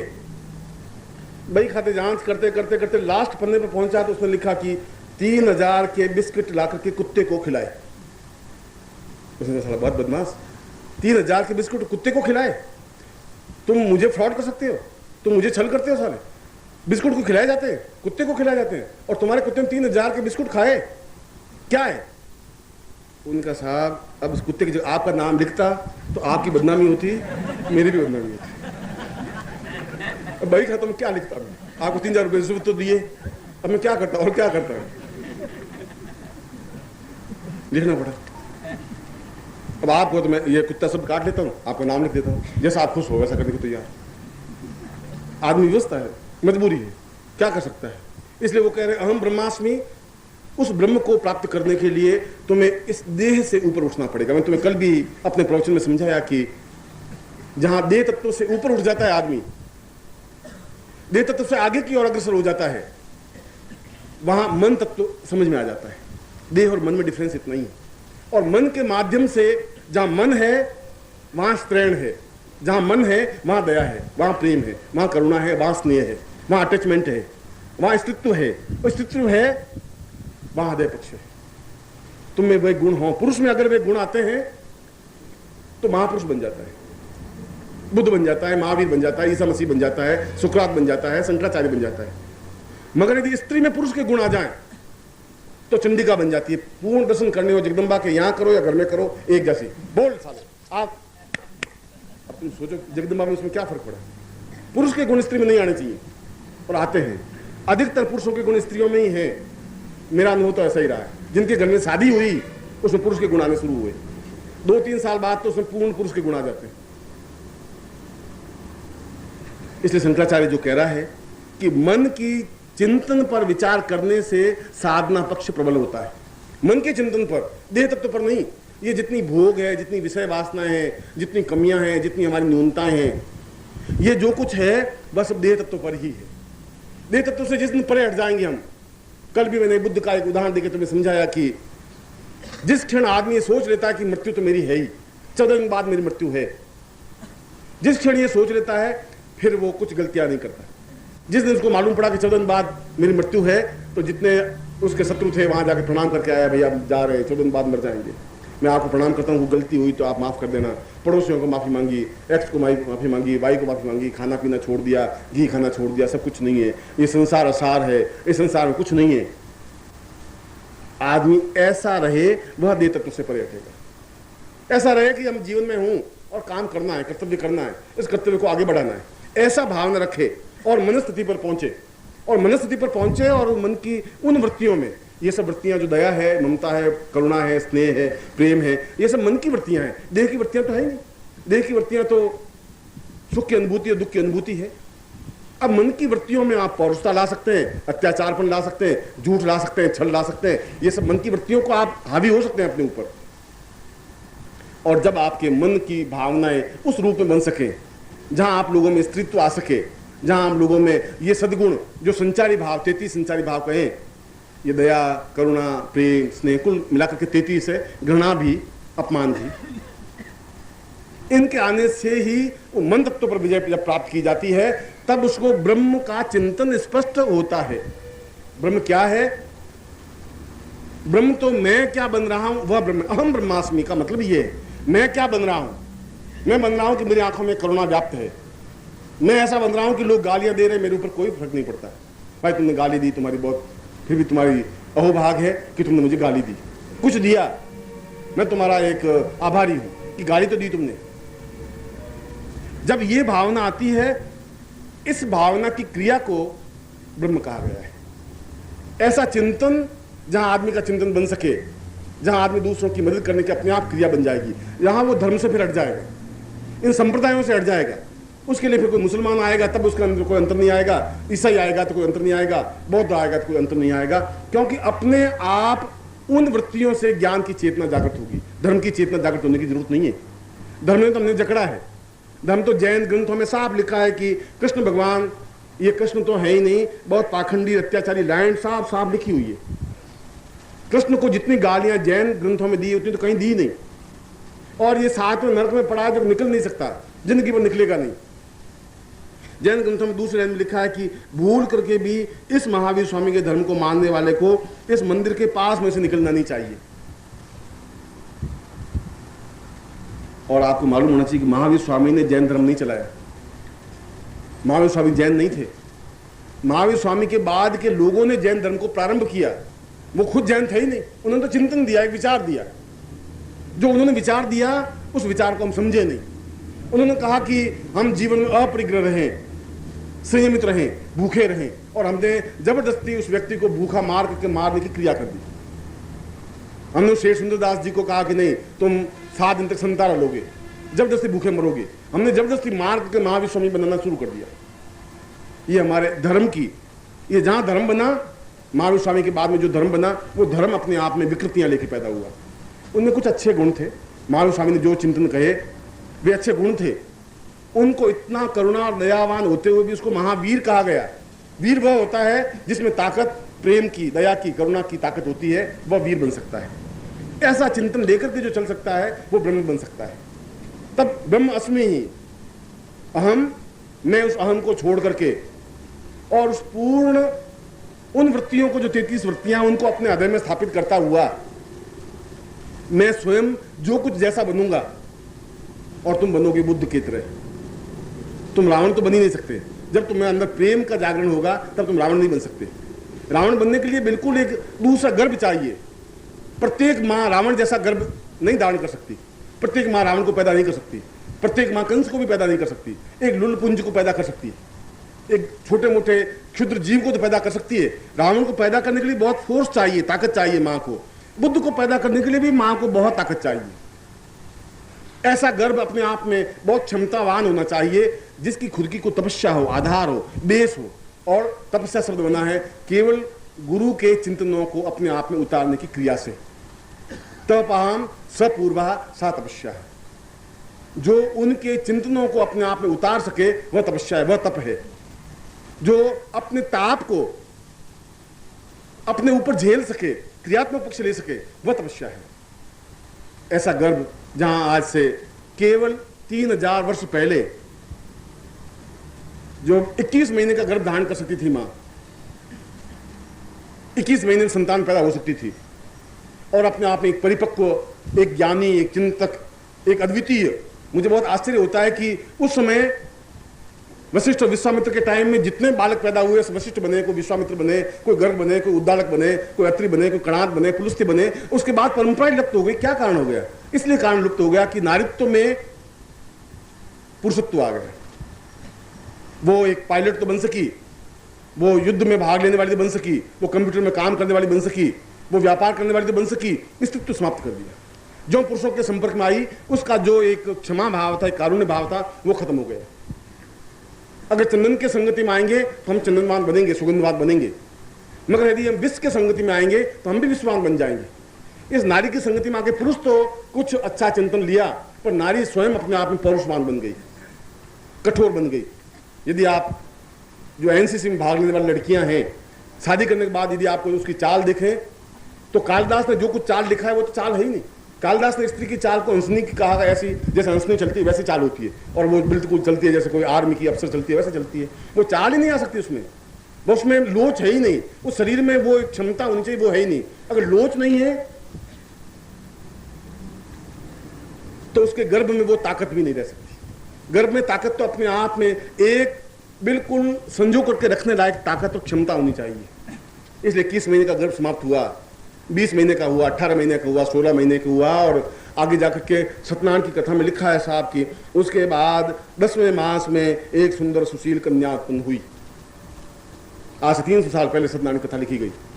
उसमें पूरे 10 महीने पूरे होने के बाद संतान उत्पन्न होती थी, और आज से 50 साल पहले 9 महीने बाद संतान उत्पन्न होती थी, और अब 8 महीने पूरे होकर 2 या 3 दिन ऊपर जाते हैं संतान पैदा हो जाती। और तुम्हारी पीढ़ी में 25 साल बाद पूरे 7 महीने पूरे करके 8 महीने शुरू करेंगे तब संतान पैदा हो जाएगी। कच्चा फल अपने आप में बुद्ध नहीं बन सकता, महावीर भी नहीं बन सकता। कच्चा फल तो एक बहुत सामान्य व्यक्तित्व बन सकता है जो 20, 25, 50 साल 60 साल जिंदा रहेगा और मर जाएगा। उसके लिए धारण शक्ति उसकी खत्म हो गई। वो धारण शक्ति खत्म हो गई पुरुषों की संगति से, उनका खुद का अस्तित्व खत्म हो गया। शंकराचार्य ने इसी बात को, इस दुख को प्रकट किया। उनका ये मैंने बहुत गलती कर दी, आने वाली पीढ़ियां भुगतेगी, कहा उसने, और वास्तव में हमने भुगता। हमने एहसास नहीं कर पाए, हम चिंतन नहीं कर पाए, हम ब्रह्म बन ही नहीं पाए, क्योंकि ब्रह्म बनने के लिए वापिस एक शक्तिशाली पुरुष की जरूरत थी, शक्तिशाली ज्ञान की जरूरत थी, एक चेतना पुंज की जरूरत थी, एक लपट की जरूरत थी जो तुम्हें लपट दे सके, आग दे सके, तुम्हें समझा सके कि तुम खुद ब्रह्म हो। चीखने चिल्लाने से, हम ब्रह्मास्मि कूकने से तुम ब्रह्म नहीं बन सकते। कैसे ब्रह्म बना जाए ये समझने की जरूरत है। अस्मि, अपने आप की अस्मिता को मिटा करके, अपने आप को पूर्ण रूप से फना करके, अपने आप को बलिदान करके, अपने आप को विसर्जित करके, अपने आप को समर्पित करके, और जहां समर्पण करने की क्रिया अगर तुम में नहीं अकड़ है, अहम है, तो फिर तुम अस्मि नहीं बन सकते। जहां तुम अस्मि नहीं बन सकते वहां तुम ब्रह्म भी नहीं बन सकते, और जब ब्रह्म नहीं बन सके तो उस आत्म तत्व पर नहीं पहुंच सकते। इसलिए मैंने मनुष्य शरीर के 3 भेद बताए। देह तत्व जहां तुम हो, देह तत्व जहां तुम्हें खाने की इच्छा होती है, देह तत्व जहां तुम कहते हो सब्जी में नमक कम है, ये सब देह तत्व है। देह तत्व जो मेरी पत्नी कहाँ चली गई, 1 घंटे भर नहीं आई, क्या हुआ, यहाँ तुम्हारा देह तत्व है। ये देह तत्व है कि पति गया और आधे घंटे तक आया नहीं, रोज 5 बजे ऑफिस से आ जाता है, साला आज 7 बजे, तुम गया कहाँ, 2 घंटे तक कहाँ रहा? अरे भाई ऑफिस में काम था, साल तेरे ऑफिस में काम था, मैंने टेलीफोन किया तुम ऑफिस भाई। ये सब देह तत्व है, क्योंकि विश्वास खत्म हो गया, एक दूसरे के बीच में एग्रीमेंट था वो खत्म हो गया, एक दूसरे के प्रति जो समर्पण भाव था वो खत्म हो गया, एक शक पैदा हो गई, एक संदेह पैदा हो गया। और जहां शक और संदेह है वहां पुरुष नहीं रह सकता, वो स्त्री नहीं रह सकती, वहां मन की भावना आ ही नहीं सकती, वहां अच्छा संबंध नहीं बन सकता, वहां प्रवचन नहीं बन सकता, वो अपने आप में ज्ञान का पुंज नहीं बन सकता, कविता नहीं बन सकती, वो कविता नहीं लिख सकता, वो ज्ञान चेतना भी नहीं फैला सकता। इसलिए शंकराचार्य, और मैं शंकराचार्य का शब्द इसलिए कह रहा हूं कि हमारी कड़ी टूटी शंकराचार्य से, इसलिए कड़ी में वहां से जोड़ रहा हूं, बुद्ध से नहीं जोड़ रहा हूं। बुद्ध की बातें शंकराचार्य पैदा कर दिया उसने, इस पृथ्वी ने। शंकराचार्य के बाद कड़ी टूट गई, इसलिए मैं उस कड़ी को जोड़ कर तुम्हें बता रहा हूं। और इसलिए शंकराचार्य ने उस 30 लाइन में दुख प्रकट किया कि क्या शिष्यों का कोई कर्तव्य नहीं है गुरु के प्रति? क्या मैं जो बात पूरे अपने ग्रंथों में कहा, इस ग्रंथों में यह कहा कि गुरु ऐसा करे, गुरु ऐसा करे, क्या शिष्य का कोई कर्तव्य, कोई धर्म, कोई चिंतन, जब शिष्य है, अगर वो शिष्य है तो क्या उसका कोई मर्यादा नहीं है गुरु के प्रति? अगर वो कहता है अगर शिष्य मेरे सही होते, ये मेरा दुर्भाग्य है कि मुझे शिष्य अच्छे नहीं मिल सके, ये मेरा दुर्भाग्य है कि मुझे पत्नी अच्छी नहीं मिल सकी, ये मेरा दुर्भाग्य है कि मुझे पति अच्छा नहीं मिल सका। और शंकराचार्य कह रहे मेरा दुर्भाग्य है कि मुझे अच्छा शिष्य नहीं मिल सके, इसलिए 33वें वर्ष में मुझे मरना पड़ रहा है, इसलिए मरना पड़ रहा है कि बार बार मैं अपने आप में घुट रहा हूं, अपने आप में मेरी घुटन इतनी ही हो गई है कि सीना फट जाए और निकल जाए, मैं कुछ कह नहीं पा रहा हूं। शिष्यों की ड्यूटी, शिष्यों का धर्म, शिष्यों का कर्तव्य था कि मेरे सुख की चिंता करें। अगर एक शंकराचार्य और 20 साल जिंदा रहता तो शायद और 4 से ग्रंथ लिख पाता है, अद्वितीय ग्रंथ लिख पाता है, एक ऐसे ग्रंथ लिख पाता है जहां हजारों हजारों साल तक पीढ़ियां उनको याद करती। एक शंकर भाष्य लिख करके शंकराचार्य खत्म हो गए। और शिष्यों की इससे बड़ी कृतज्ञता कुछ नहीं हो सकती, इससे बड़ा झूठ, इससे बड़ा छल अपने गुरु के प्रति कुछ नहीं हो सकता कि उसने उनको जीवित नहीं रहने दिया, ईसा मसीह को जीवित नहीं रहने दिया। इसलिए जीवित नहीं रहने दिया कि वह जीवित रह के कड़वी बात कह रहा था। वो कह रहा था तुम गलती कर रहे हो, वो कह रहा था कि ये सब कुछ ठीक नहीं है, तुम युद्ध नहीं करो, तुम लड़ाई नहीं करो, तुम मारपीट नहीं करो, तुम राजाओं को मत मारो, सिपाहियों को मत मारो। वो बात बहुत कड़वी थी। गुरु तो कहेगा, पर शिष्य का भी शंकराचार्य कहने कर्तव्य है कि गुरु को जिंदा रखे। अगर वो जिंदा रहा, अगर उसकी घुटन को एहसास की, क्योंकि गुरु तो देह तत्व पर आकर के तुमसे बात कर पाएगा, अगर वो आत्म तत्व पर रहे फिर तुम्हारी जरूरत है ही नहीं। फिर तो आंख बंद की तुम बैठे हो, मैं भी आंख बंद किए बैठा हूँ, 4-6 घंटे 8 घंटे बैठा हूँ, तुम अपनी जगह, मैं अपनी जगह, फिर उससे तो कोई फायदा भी नहीं होगा। मैं तुम्हें कैसे समझा पाऊंगा? तुम्हें समझाने के लिए मुझे देह तत्व पे आना ही पड़ेगा। रविशंकर बहुत बड़े एक संगीतज्ञ है, नाम तुमने सुना होगा, अमेरिका में, इंग्लैंड में, पूरे संसार में उनका नाम है, सितार वादन में। हिंदुस्तान में आए, सब संसार घूमते घूमते उन्होंने बहुत बड़े प्राइज प्राप्त किए, करोड़ों रुपए कमाए। जब हिंदुस्तान में आए तो उन्होंने सोचा कि जिस गांव में पैदा हुआ उस गांव के प्रति भी मेरे कुछ कर्तव्य हैं, कुछ ऋण हैं। छोटा सा गांव है, 300 घर का, तो क्या हुआ? मैं अगर न्यूयॉर्क में इतना प्रयोग देके आया हूँ, इतने सितार बजा के आया हूँ, इंग्लैंड में बजा के आया हूँ, फ्रांस पेरिस में बजा के आया हूँ, तो हिंदुस्तान में बजाऊंगा। हिंदुस्तान में उनको बड़ा सम्मान दिया गया, राष्ट्रपति ने उनको अवार्ड दिया, सब कुछ किया। तो अपने गांव में गए तो गांव वाले बहुत खुश हुए, भाई रविया आ गया, रविया आ गया, ये हमारा बचपन का रविया था, तू नंगा घूमता था, रविया तुझे याद है? अभी घूमता था, तो 5 साल का था तो घूमता था। अब उसमें कौन सी आप महानता मुझे दिखा रहे हैं कि तू रविया नंगा घूमता था? रविशंकर ने कहा मैं आपके गांव में पैदा हुआ, 300 का गांव, वैसा का वैसा है, मगर मैं आज पूरी दुनिया में मेरा नाम है और मैं एक सितार बजाता हूँ एक सिटिंग में 2 घंटे या 2.5 घंटे या 3 घंटे, तो मुझे $50,000 मिलते हैं, $1 लाख मिलते हैं, $5 लाख मिलते हैं, मगर मैं तुम्हारे गांव में फ्री बजाऊंगा। गांव वालों ने कहा कि हिंजारो सभा है और सभा में सितार बजाएंगे, अपन सुनेंगे। तो गांव वालों ने मिलकर के सब इकट्ठे हुए, एक खाली पीपा रख दिया, खाली पीपे के ऊपर गैस जमा करके गैस लगा दिया, गांव में बिजली तो थी नहीं, आगे जाजम बिछा दी और जाजम पर लोग आकर के बैठ गए। औरतें आई, आदमी आए, बैठ गए। रविशंकर भी आए, उन्होंने सितार बजानी शुरू की, पक्की राग, जयजयवंती राग शुरू कर दी, ता ता ता तुम तुम तुम तुम तुम। अब आंख बंद की, तुम करते रहे। अब 15-20 मिनट तो तुम में लग गए। कहा यहाँ से गया था तो दिमाग बिल्कुल ठीक। अरे अंखियां मिला के जिया भरमा के चले नहीं जाना, कोई गाना हुआ? ये तुम साला क्या गाना हुआ? फिर गाँव में अपने गांव का रवैया है तो सुनो तो सही। अब ये बार बार रवैया थोड़े आएगा, कह दिया था। अब आधे घंटे तुम करते रहे, फिर उनका प प प प प प प प प प घुंघरू बांध मीरा नाची बोलना था, बेचारा प पे अटक गए और प अटकते थे। 1 घंटे तक प प प प प प करते रहे, आंख बंद करके वो बजाते रहे। 1.5 घंटे बाद आंख खुली, आंख खुली तो गाँव वाला कोई नहीं, एक आदमी बैठा जाजम पर सिर्फ। सब चले गए। अभी तो मैंने पग भी पूरा नहीं बोला, अभी तो घुंघरू बाकी है, मीरा बांधी रे, अभी तो 2, 2.5, 4 घंटे का कार्यक्रम है सर। फिर भी उसने कहा कोई बात नहीं, पूरे 300 लोगों में बीच में अगर एक भी अगर कद्रदान मिल गया तो बहुत बड़ी बात है, ये छोटी बात नहीं है। उसने कहा कि मुझे बहुत खुशी है कि मेरे सितार को कोई समझ नहीं सका, मगर तुमने समझा, तुम बैठे रहे, तुमने सुना। उसने कहा सुना सुने कर्म फूटा, ये जाजम मेरी है, आप उठो तो जाजम कर लेके जाओ।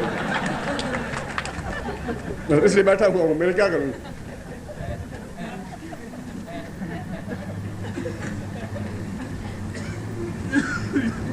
अब तुम उस चीज को, मैं चाहे चीखूं ब्रह्म ब्रह्म, तुम चीखूं और तुम उसको समझो ही नहीं।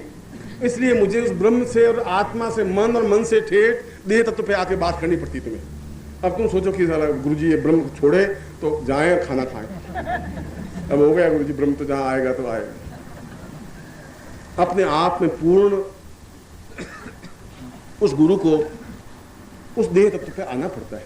वो आना उनकी मजबूरी है, उनकी व्यवस्था है। अगर शिष्यों को समझाएं, शंकराचार्य की मजबूरी थी, ये कमी थी, इसलिए शंकराचार्य ने कहा कि यदि अच्छे शिष्य मिलते तो शिष्यों का भी उतना ही कर्तव्य था कि जब मैं देह तत्व पे आऊंगा तो मुझे घुटन भी होगी, मैं देह तत्व में आऊंगा तो मैं तुमसे प्यार भी करूंगा, मैं तुमसे बातचीत भी करूंगा, मैं तुम्हारे जैसा बनूंगा, अपनी तरफ से उस ऊंचाई लेवल से बिल्कुल नीचे आऊंगा। तुम्हारी तरह मैं एक जाजम पर बैठूंगा, तुम्हारी तरह तकिए के पास में बैठूंगा, तुम्हारी तरह मैं चाय पीऊंगा, तुम्हारी तरह से बात करूंगा, तुम्हारी तरफ से हंसी मजाक करूंगा, तुम्हारी तरह मुझे रहना पड़ेगा, तब मेरी बात तुम्हारे गले उतर पाएगी।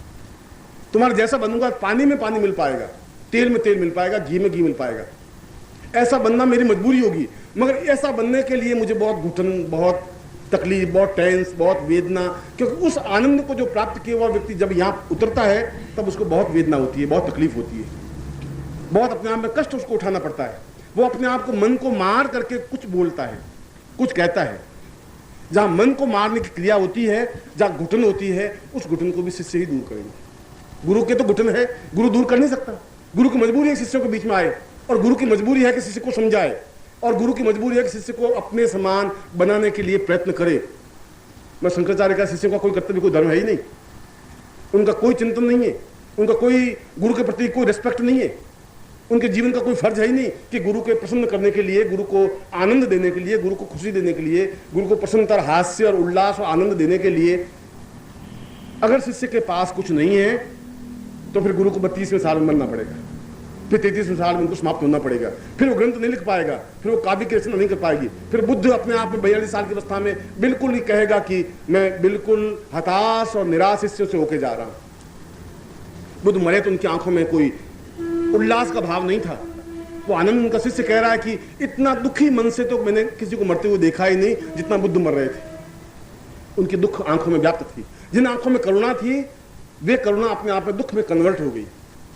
बहुत दुखी, फीकी आंखें, विषाद युक्त आंखें, एक चिंतातुर आंखें लेकर के बुद्ध मरे, एक तड़पते हुए बुद्ध मरे, एक बेचैन बुद्ध मरे, जिंदा बुद्ध नहीं मर सके। महावीर स्वामी जब मरे तो उनकी आंखें बिल्कुल फटी की फटी रह गई। उनकी आंखों में एक विस्मय था, एक आश्चर्य था कि क्या यही शिष्य मेरे हैं, इनके लिए जब मैंने जिंदगी होमी यही शिष्य मेरे लिए थे। इसलिए जहां ब्रह्म का चिंतन मैं जब तुम्हें कह रहा हूं, वहां देह तत्व से ऊपर मन की तत्व है, मन तत्व से ऊपर आत्म तत्व है। मन से भी जब परे हट जाते हैं, मन से भी जब ऊपर उठ जाते हैं, तब हमारे सुख और दुख और हानि और लाभ और विषाद और करुणा ये कुछ व्याप्त नहीं हो पाते। हमें जब अस्तित्व के भाव आ जाते हैं, हमारे अंदर एक सागर, करुणा का सागर लहलाने लग जाता है, तब हमारे आंखों में एक अत्यंत आंखों में व्याप्त हो जाता है। पूरे शरीर की जो क्रिया और प्रतिक्रिया होती है वो और शरीर में नहीं झलकेगी, आंखों में झलकेगी। आप कहें या नहीं कहें, आंखें तो बिल्कुल सत्य बात बोलेंगी ही। आप जो क्रोध में हैं, ऊपर से बहुत संयमित हैं, तभी आंख देखते कह देंगे कि आज गुरुजी क्रोध में हैं। और अगर दुख में है तो आप चाहे ऊपर से हंसेंगे, कोई बात नहीं, आंख है बहुत विषाद युक्त है, चिंतातुर है, तनाव है। आंख तो जो कुछ है वह कहेगी। जब बुद्ध मर रहे थे तो बुद्ध कुछ नहीं बोल रहे थे, आंख सब कुछ बोल रही थी। जब महावीर मरे तब आंख सब कुछ कह रही थी। जब ईसा मसीह को टांगा सूली पर, उस क्रॉस पर, तब उनकी आंख बोल रही थी कि क्या ये क्या हुआ। इस पैराडाइज ने जिसको मैंने शिष्य बनाया, इसी ने मुझे पकड़वा करके मरवा दिया।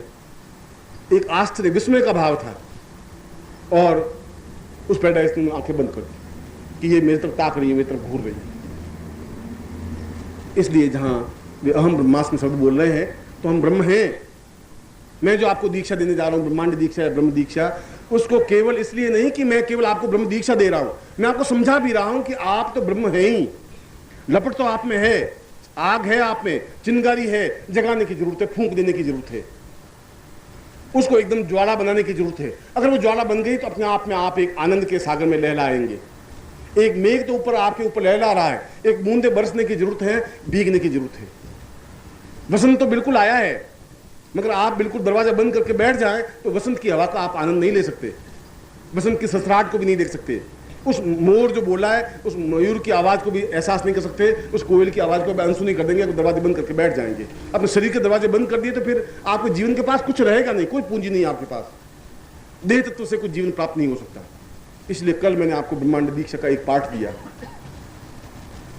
एक पाठ देने का मतलब है कि मैं उस ब्रह्म को आपके अंदर गुरु को समाहित करने की क्रिया करना चाहता था, और मैं आज समाहित कर रहा हूं उस ब्रह्म को, तो आपके मन तत्व को आपको पकड़ाने की क्रिया।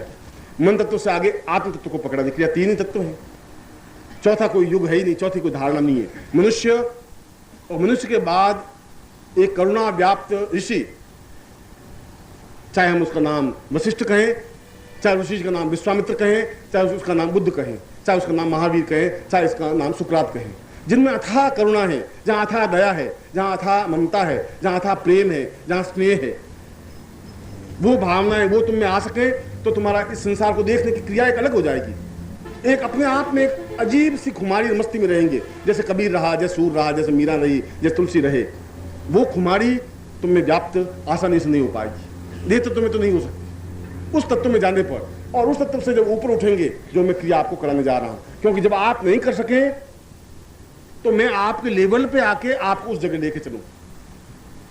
आप सीढ़ियां नहीं चढ़ सके, मैं आवाज दूं तो ऊपर चढ़ो, तुम नहीं चढ़ सको, रपटीली जमीन हो तो मैं आपका हाथ पकड़ूं और खींचता ऊपर ले जाऊं, क्योंकि मैं चाहता हूं कि अगर मैं उस आनंद को प्राप्त कर रहा हूं तो फिर तुम भी आनंद को प्राप्त कर सको। मैं चाहता हूं कि अगर मैं उस पाखंड को तोड़ सका तो फिर तुम भी पाखंड को तोड़ सको।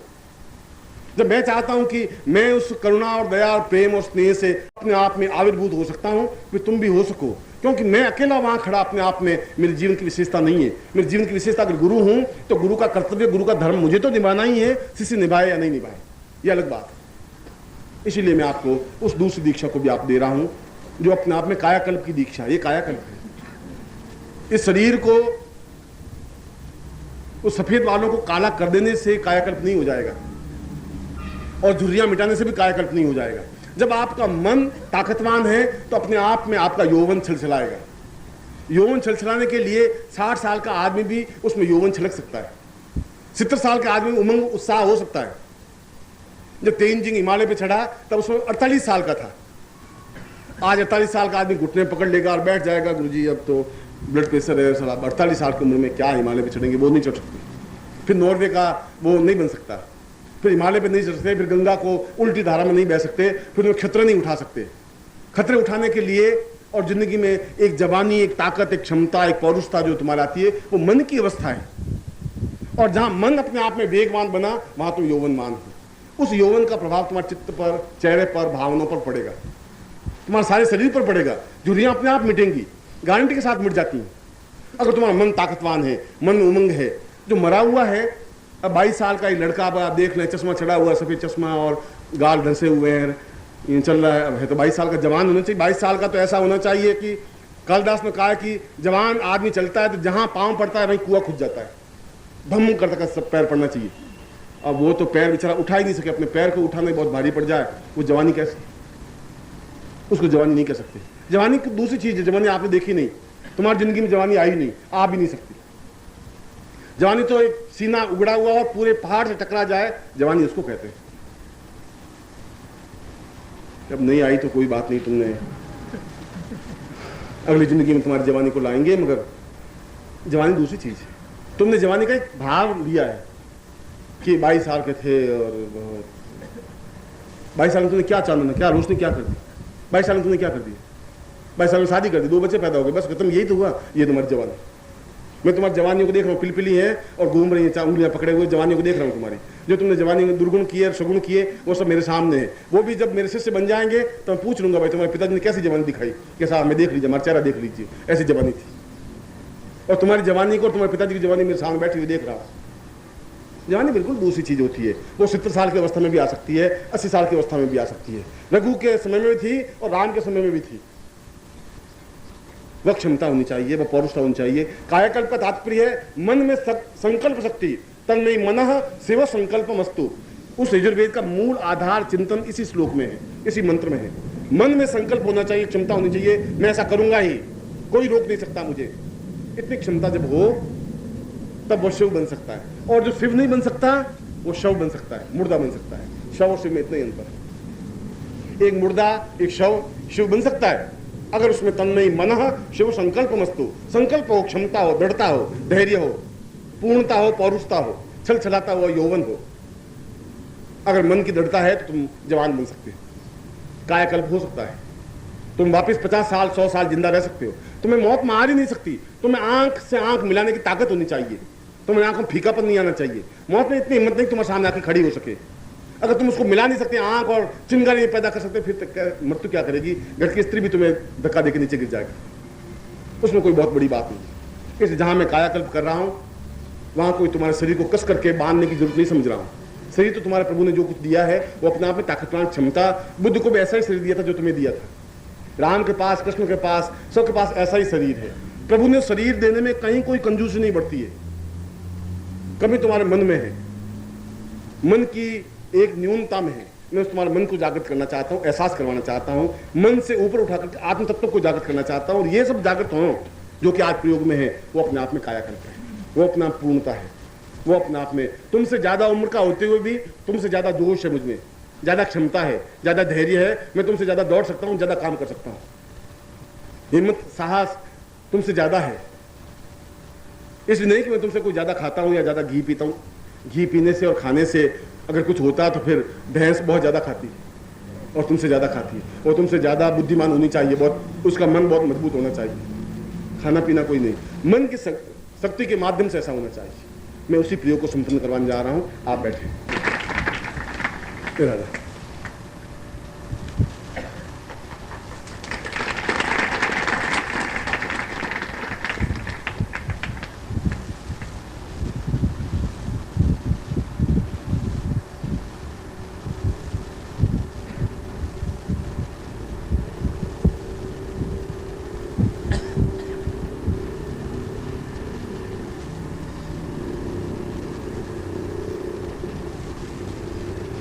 सामने है और जो 10 महाविद्याओं का यंत्र और चित्र तुम्हारे सामने, उसको खोल कर रख दीजिए सामने। कल आपने 10 महाविद्या का यंत्र चित्र लिया था। महाविद्याओं का मतलब है वह क्षमता, ताकत, फोर्स, जो मन की और संकल्प शक्ति की और आत्मशक्ति की प्रतीक है। इसलिए 5 महाविद्याएं सौम्य हैं और 5 महाविद्याएं बहुत क्रूर हैं, ताकतवान है, फोर्स है। अगर धूमावती है तो बहुत ताकतवान है, फोर्स है। अगर तारा है तो बहुत शांत है, सरल है। हमारे जीवन की अनुवृत्तियों में फोर्स भी हो, पौरुषत्व भी हो। इसलिए शंकर को अर्धनारीश्वर कहा गया है। आधा भाग स्त्री का है, आधा भाग पुरुष का है। इसलिए शिव कल्याणकारी है। सत्यम शिवम तब शिव बन सके। और तुम्हारा आधा भाग भी स्त्रीत्व का बने, सारा पुरुष ही नहीं बन जाए, सारा स्त्री भी नहीं बन जाए।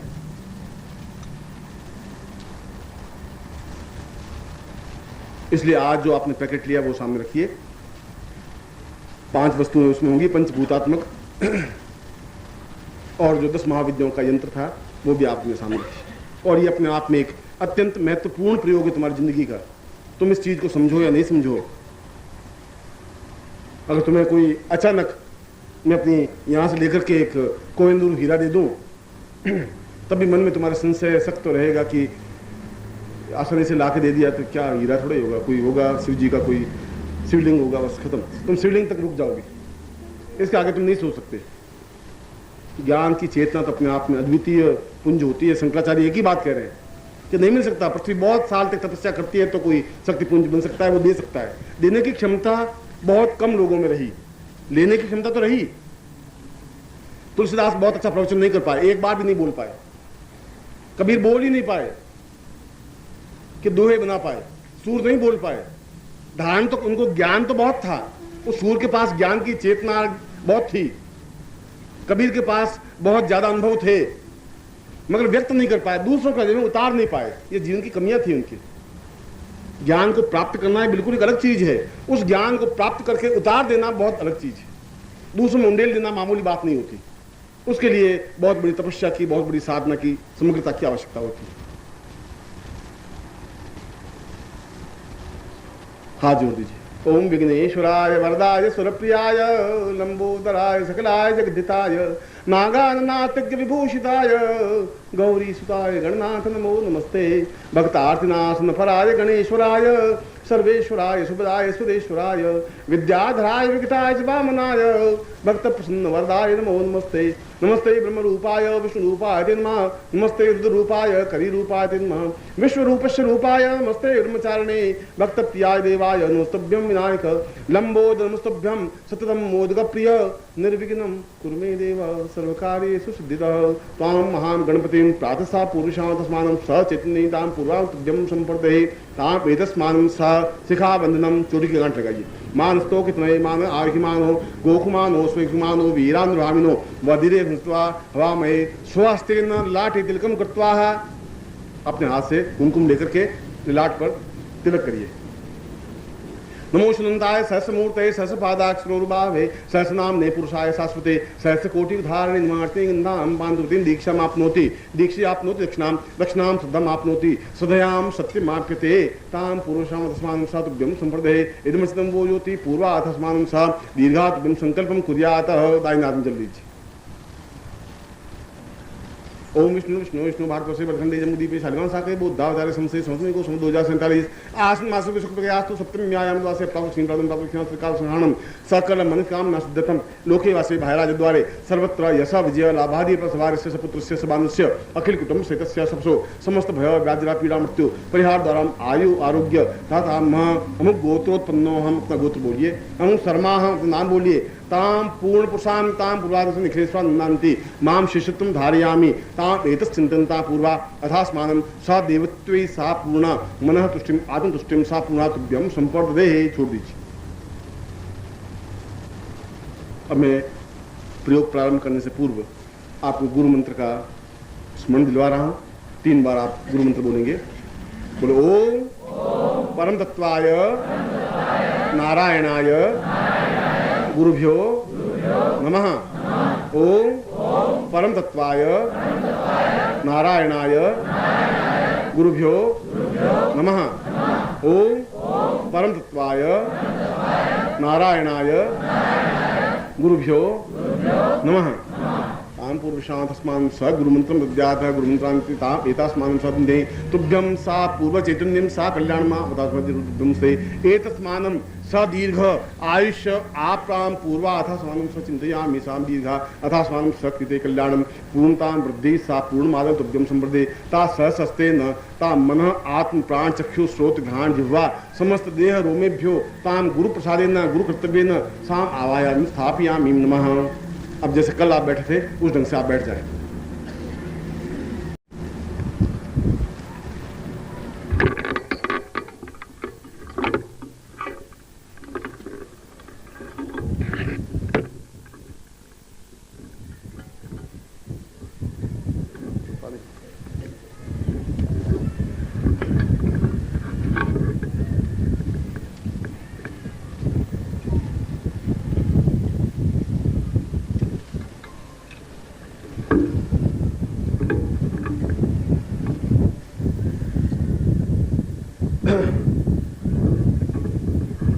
आज का प्रयोग में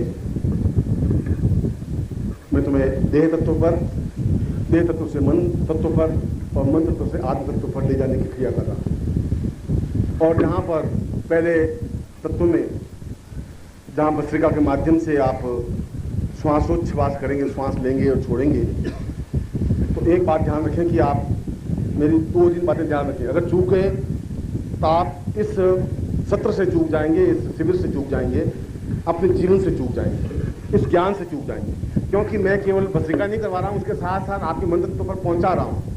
केवल प्राणायाम नहीं करवा रहा हूं, प्राणायाम के आगे की स्टेज पर ले जा रहा हूं और उसके भी आगे की स्टेज पर आदि तत्व पर ले जा रहा हूं। इसलिए जहां भस्त्रिका करें तो फिर धीरे धीरे नहीं करें। 2 बातें मैं आपको स्पष्ट रूप से समझा देता हूं, तीनों बातें मैं 4 बार बीच में टोकूंगा आपको।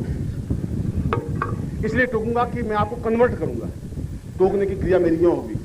कन्वर्सन करने का मतलब है, कन्वर्ट करने का मतलब है कि जहां आप हैं देह तत्व पर, देह तत्व से मन तत्व में जब आप जाएंगे तो एकदम से कन्वर्ट आएगा, एकदम से चेंज आना चाहिए। मैं मंत्र के माध्यम से आपके जीव को वहां फोर्स ले जाऊंगा।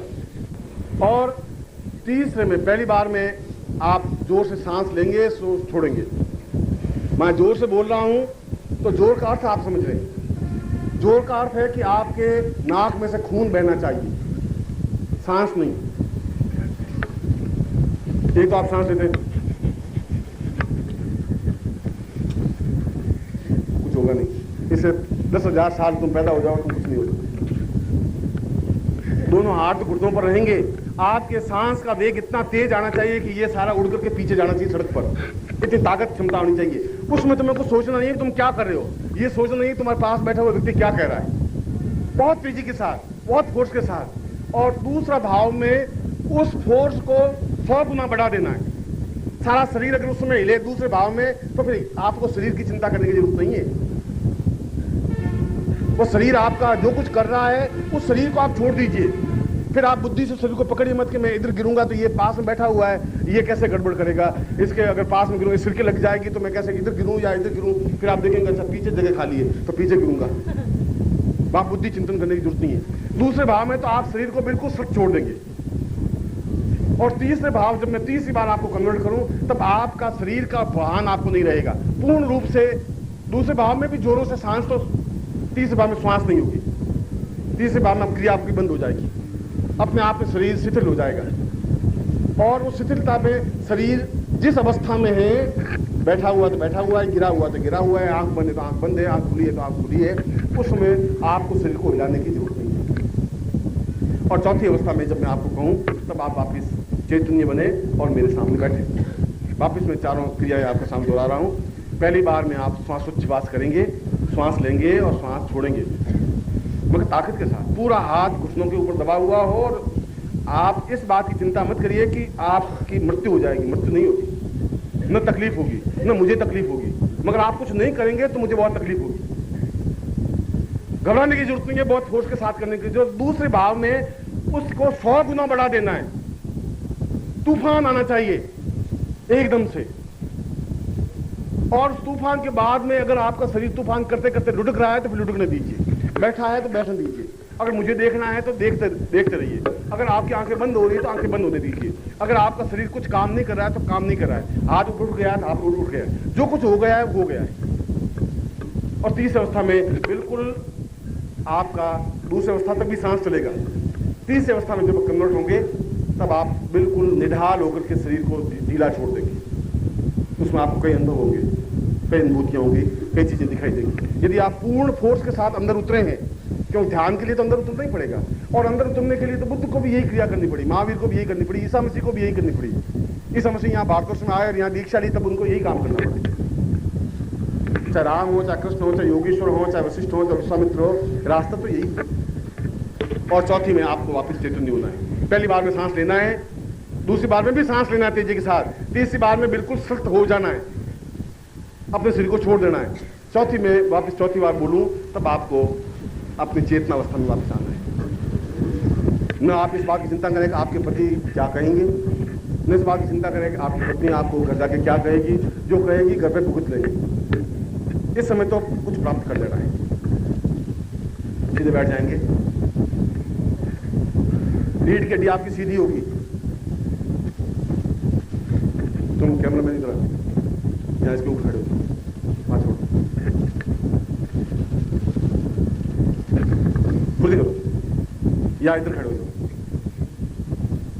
बस।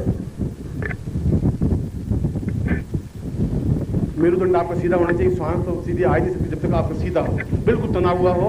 देवदारू के पेड़ों को देवता कहा गया है। देवता इसलिए कहा गया बहुत ऊंचाई पर उनका पूरा वक्षस्थल खुला होता है, तेजी के साथ उठा हुआ होता है, निढाल और मुर्दे की तरह नहीं बैठते वो।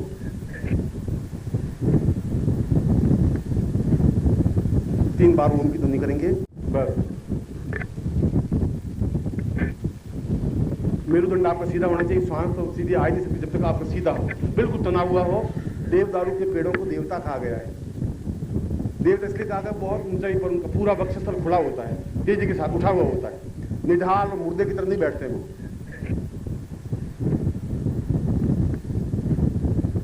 तीन बार ओम की ध्वनि करेंगे, उसके बाद में पहली क्रिया करूंगा, मैं कहूंगा पहली क्रिया, तब पहली क्रिया प्रारंभ होगी। दूसरी बार फिर आपको याद दिलाऊंगा दूसरी क्रिया, तो श्वासोच्छ्वास और तेजी के साथ होगी। तीसरी बार में अपने सिर को छोड़ देने की क्रिया होगी, तो आप जैसा है जिस हालत में उसमें रहेंगे। और चौथी क्रिया में वापस जिस हालात में थे वहां से वापस इस जीवन में आना है, उस भौतिकता में आना है। ये चारों क्रिया में हरि ही ओ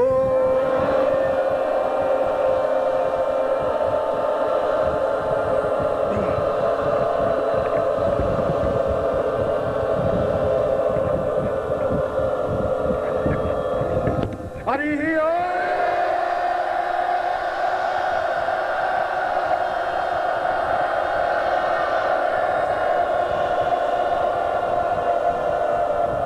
हरि ही ओ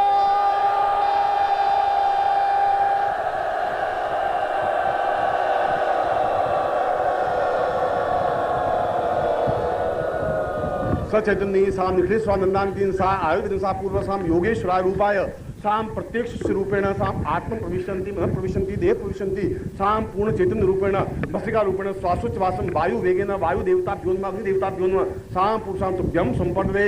आप प्रारंभ करें बहुत जोरों से ताकत के साथ। ऐसा नहीं करोगे, आपका गर्दन हिलनी चाहिए, शरीर हिलना चाहिए, शरीर के फोर्स होना चाहिए, आपका ताकत होनी चाहिए, क्षमता होनी चाहिए आपके साथ। और जोरों से थोड़ा। अगर आपका शरीर हिलेगा नहीं तो वेग नहीं आ सकेगा। वेग आना चाहिए पूरा शरीर का, ताकत के साथ आना चाहिए वेग। गड़बड़ाने की जरूरत नहीं तुम्हें। और जोरों से थोड़ा। तुम्हारे पास जो ताकत है उसका 5% यूज हो रहा है, थोड़ा और ताकत के साथ करना पड़ेगा। हुम हुम हुम हुम हुम। और फोर्स करिए थोड़ा, श्वास के साथ, श्वास के साथ। मुंह बंद करके, मुंह बंद रहेगा आपका।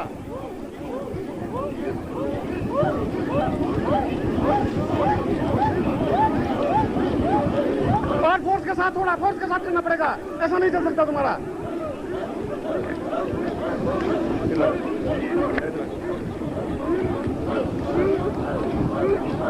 ऐसा ढीलापन नहीं चलेगा तुम्हारा, ताकत के साथ और फोर्स के साथ और पूरे प्रहार के साथ, जोर के साथ और जोर के साथ और जोर के साथ तुम्हें करना पड़ेगा।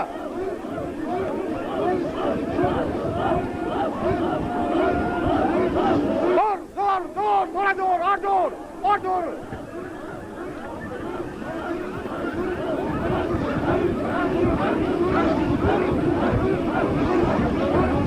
पूरा सांस और तेज और तेजी के साथ, तेजी के साथ और तेजी के साथ, तेजी के साथ और तेज तेज तेज तेज और तेज और दूसरी अवस्था में।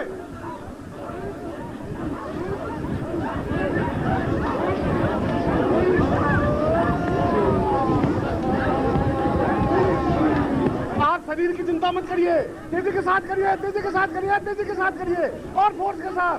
यहाँ तेज के साथ नहीं हो रहा, तेजी के साथ करिए आप लोग और फोर्स करिए।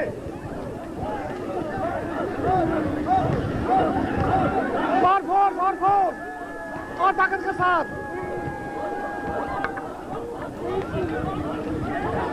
और तेज और तेज और तेज दूसरे समय और तेजी के साथ, तेजी के साथ, तेजी के साथ और तेजी के साथ।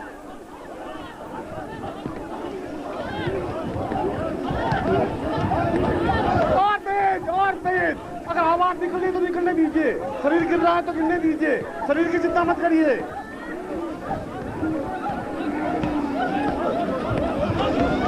मत रुकिए, रुकिए मत, रुकिए मत, ताकत के साथ, फोर्स के साथ।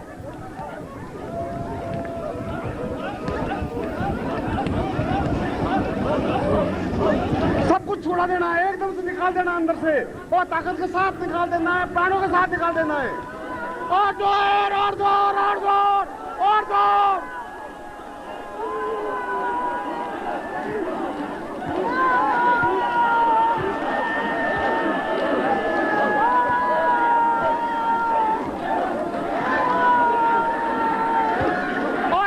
तेजी के साथ, और तेजी के साथ, और तेजी के साथ, और तेजी के साथ, साथ साथ तेज तेज तेज तेज तेज, और तेज, और तेज, और तेज।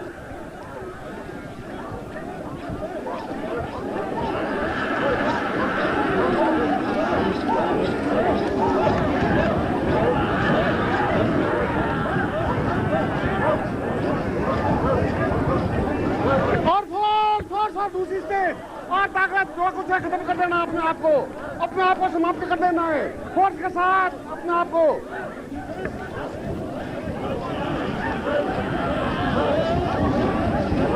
और ताकत लगाइए, और ताकत लगाइए, थोड़ा और ताकत लगाइए।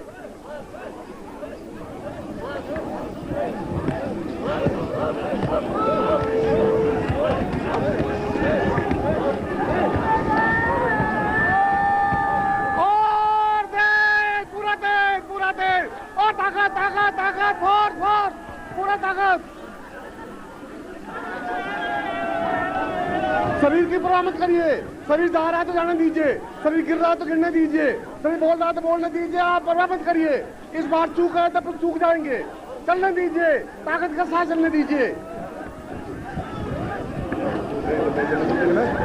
जहाँ कोई एब्डोमेन देखे वो देखो ना। 1 मिनट और, 1 मिनट और तेज के साथ, इस बार ये मिनट लास्ट मिनट है।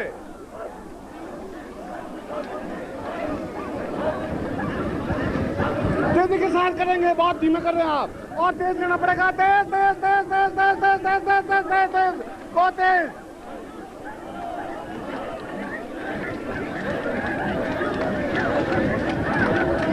और तेजी के साथ, तेजी के साथ, तेजी के साथ। तुम्हारा हाथ पांव चलना चाहिए, शरीर को छोड़ दे, शरीर को छोड़ दीजिए, शरीर को छोड़ दीजिए, शरीर को मत पकड़िए।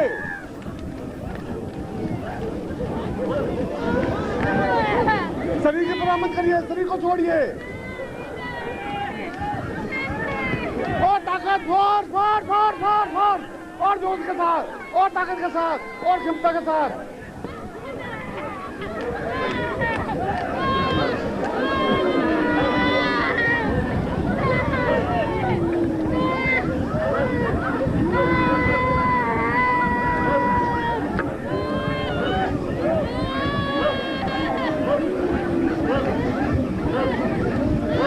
और अब 1 मिनट बाकी रह गया, 1 मिनट में और ताकत के साथ, पूरी ताकत के साथ छोड़ दीजिए अपने शरीर को, छोड़ दीजिए ताकत के साथ, और छोड़ दीजिए, और छोड़ दीजिए, ताकत के साथ, और ताकत के साथ, और ताकत के साथ, और प्रहार, और जोर के साथ।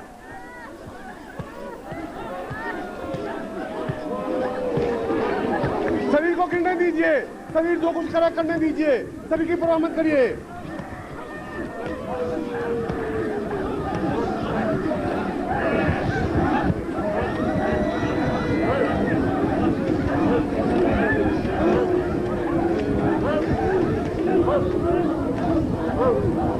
आप जिस हालात में उस हालत में हो जाइए, छोड़ दीजिए, बाकी शरीर को गिरने दीजिए।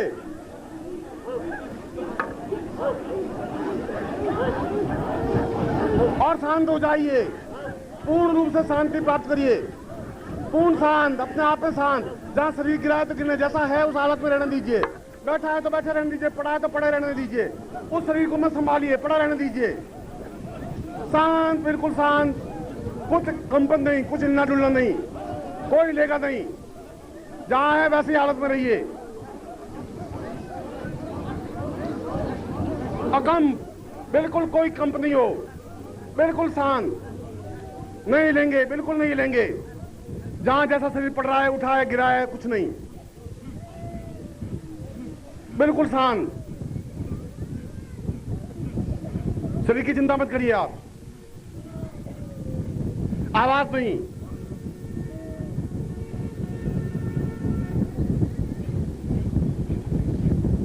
बिल्कुल शांत। जो कुछ दिखाई दे आप देखिए, जो कुछ अनुभव हो रहा है उसको अनुभव होने दीजिए।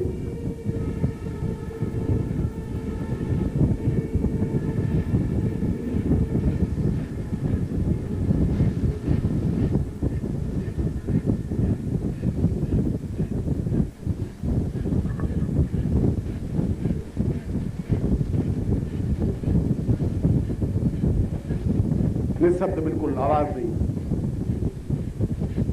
जो अनुभूतियां, जो भावनाएं, जहां आप हैं, जहां हिमालय के बीच में है, जहां चारों तरफ बर्फ है, जहां ऋषि बैठे हैं, गुफाएं हैं, जहां आप बैठे हुए हैं, जहां आपके सामने गुरु बैठे हुए हैं, तेजस्वी प्रसन्न मुख मुद्रा,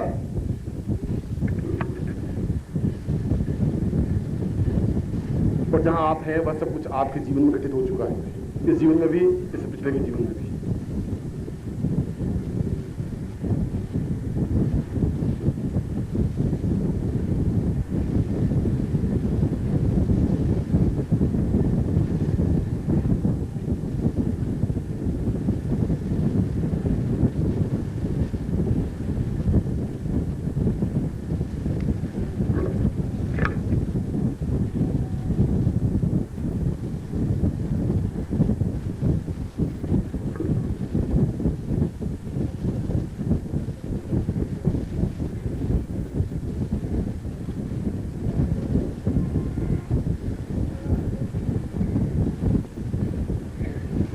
या जो कुछ दिखाई दे रहा है, जहां आप हैं इस समय, आप देह तत्व से और ऊपर है।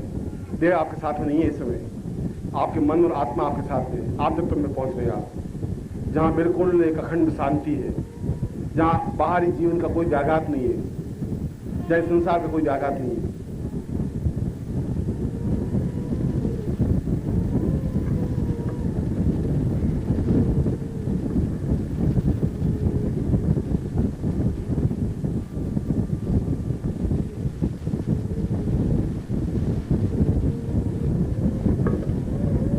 चौथे स्टेज में बहुत धीरे धीरे वापस बिना झटका खाए वापस इस भूमि पर, वापस देह तत्व में आना है।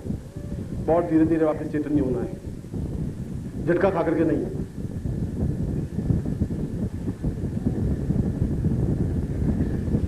धीरे धीरे आत्मत्व से मंदत्व और मंदत्व से वापस देह तत्व पे आना है आपको।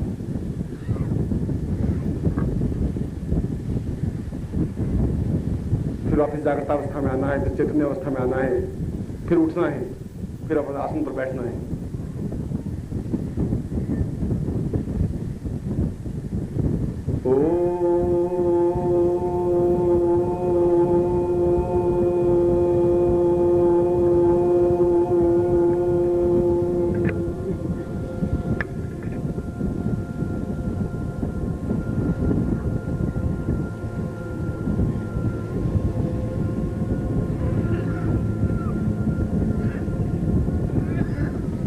हरि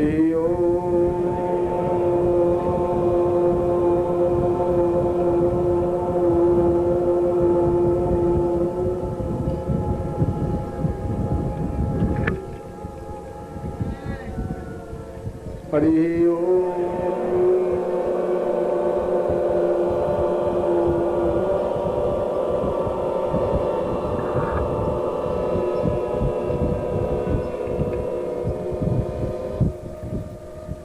हरि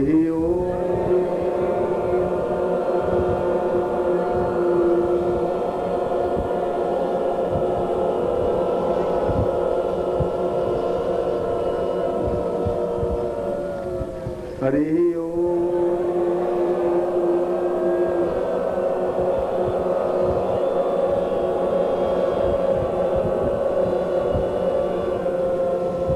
ओम जो शांतिरंतर शगुं शांति पृथ्वी शांतिरापः शांतिरोपदयः शांति वानस्पतयः शांतिर्विश्वे वेदा शांतिर्म शांति सर्वभूम शांति शांतिरेव शांति सामा शांतिरेवि पूर्णमदः पूर्णमिदं पूर्णात् पूर्णमुदच्यते पूर्णस्य पूर्णमादाय पूर्णमेवावशिष्यते।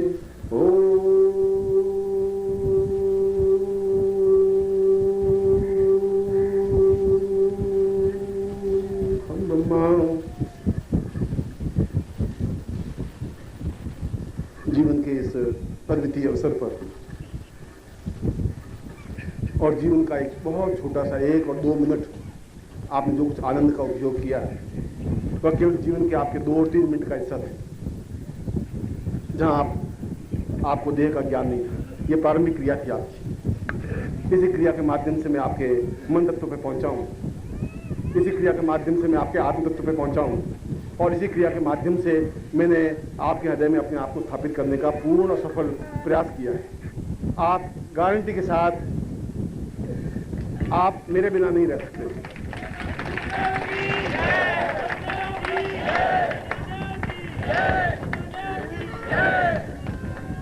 आपको जीवन में व्यक्ति तो बहुत मिलेंगे, धर्मगुरु भी मिलेंगे, शिक्षक भी मिलेंगे, मगर ये मैं बिल्कुल दो टूक शब्दों में कह सकता हूं, मेरा जैसे व्यक्तित्व तो आपको नहीं मिल पाएगा, संभव नहीं है, जो आपके सुख में आपके दुख में सहायक है।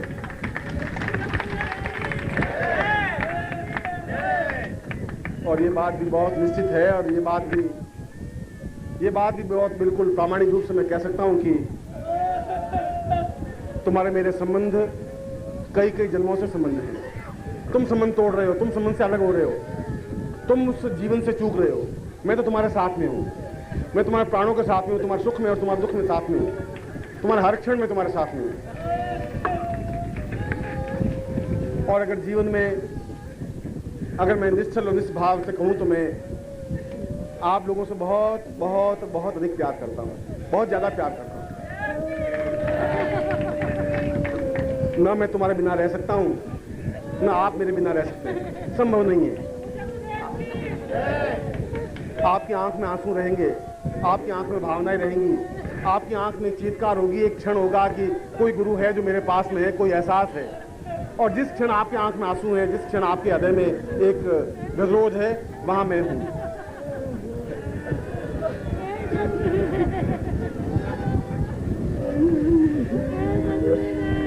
आप जीवन की किसी प्रकार की विपत्ति, बाधा और परेशानियों में जहां भी आप तकलीफ में हैं, वहां मैं आपके बीच में खड़ा हूं।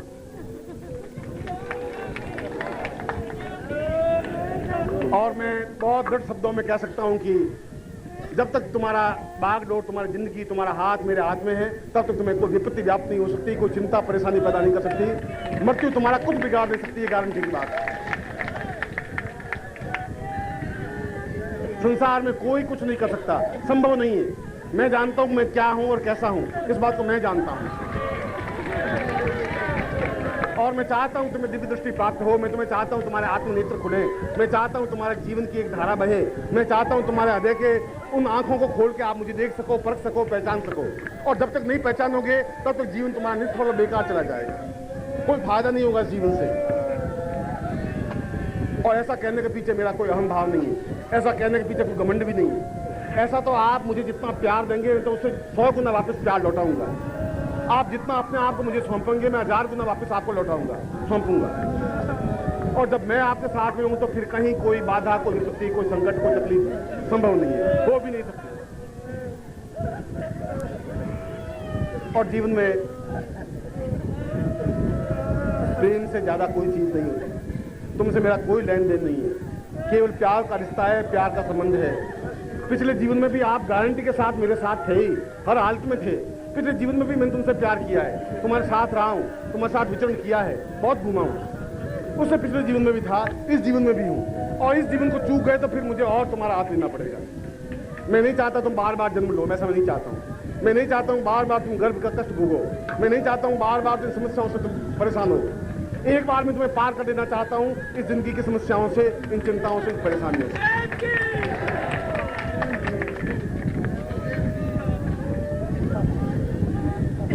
मैं निश्चय ही मैं आपका हूं और आपके पास में हूं, इतना विश्वास रखिए। मैं अलग हट भी नहीं सकता तुमसे, और तुम मुझे एक क्षण के भी बुला नहीं सकते।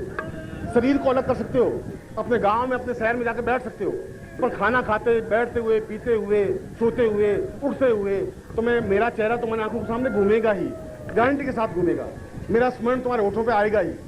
तुम होठों को रोक सकते हो, सी सकते हो, मेरी याद को नहीं बुला सकते, संभव नहीं है। और अगर बुला भी दिया तो तुम्हारे जैसा कृतज्ञ कोई व्यक्ति नहीं हो सकता, फिर तुम्हारे जैसा जड़ व्यक्ति नहीं हो सकता, फिर चेतना ही व्यक्ति नहीं हो सकता।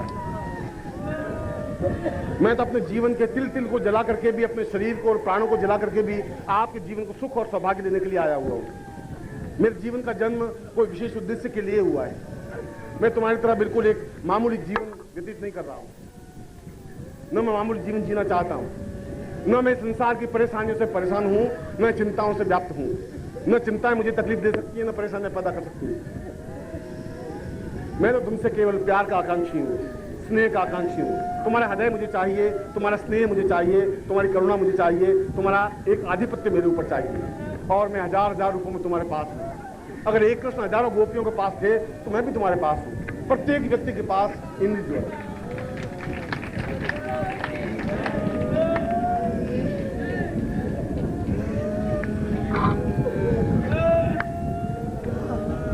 केवल मैं दो शब्द ही तुम्हें कहना चाहता हूं कि कभी तुम्हारी आंख खुले और आत्म तत्व से, अपनी आत्मा की आंखों से तुम मुझे पहचान सको। कोई जिंदगी में ऐसा क्षण आए, कोई क्षण आए कि तुम्हारी जिंदगी में तुम गुरु के पांव पकड़ सको और लिपट सको। कोई क्षण आए कि उनके आंसुओं का अर्घ्य उनको चढ़ा सको। कोई क्षण आए कि तुम उनके पांवों को पकड़ करके लिपट सको। कोई क्षण आए कि उनकी भुजाओं में भर सको, अपने आप को बांध सको, उनको बांध सको।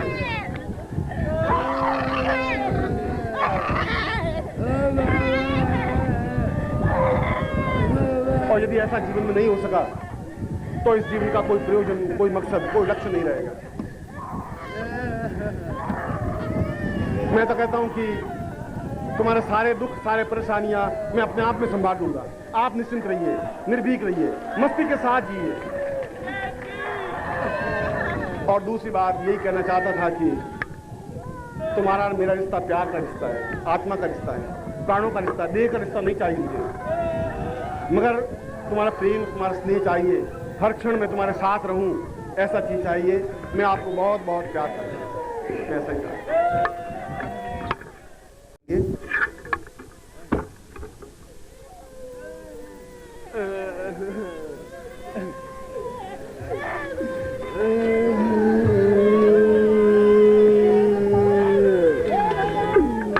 आप लोग वहीं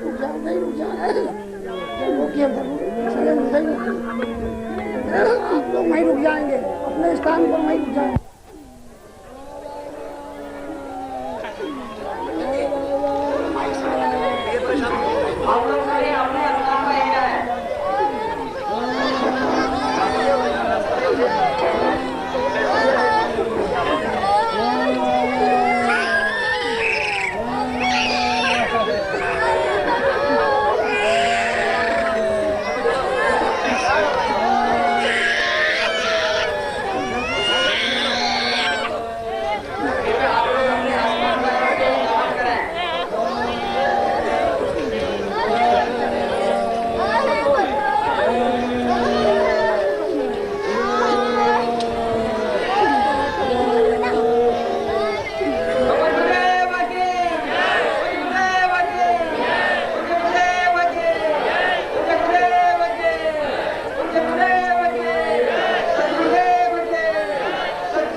ओम परम तत्वाय नारायणाय गुरुभ्यो नमः। ओम ह्रीं मम प्राण देह रोम प्रतिरोम चैतन्य जाग्रय ह्रीं ओम नमः। ओम भूर्भुवः स्वः तत्सवितुर्वरेण्यं भर्गो देवस्य धीमहि धियो यो नः प्रचोदयात्।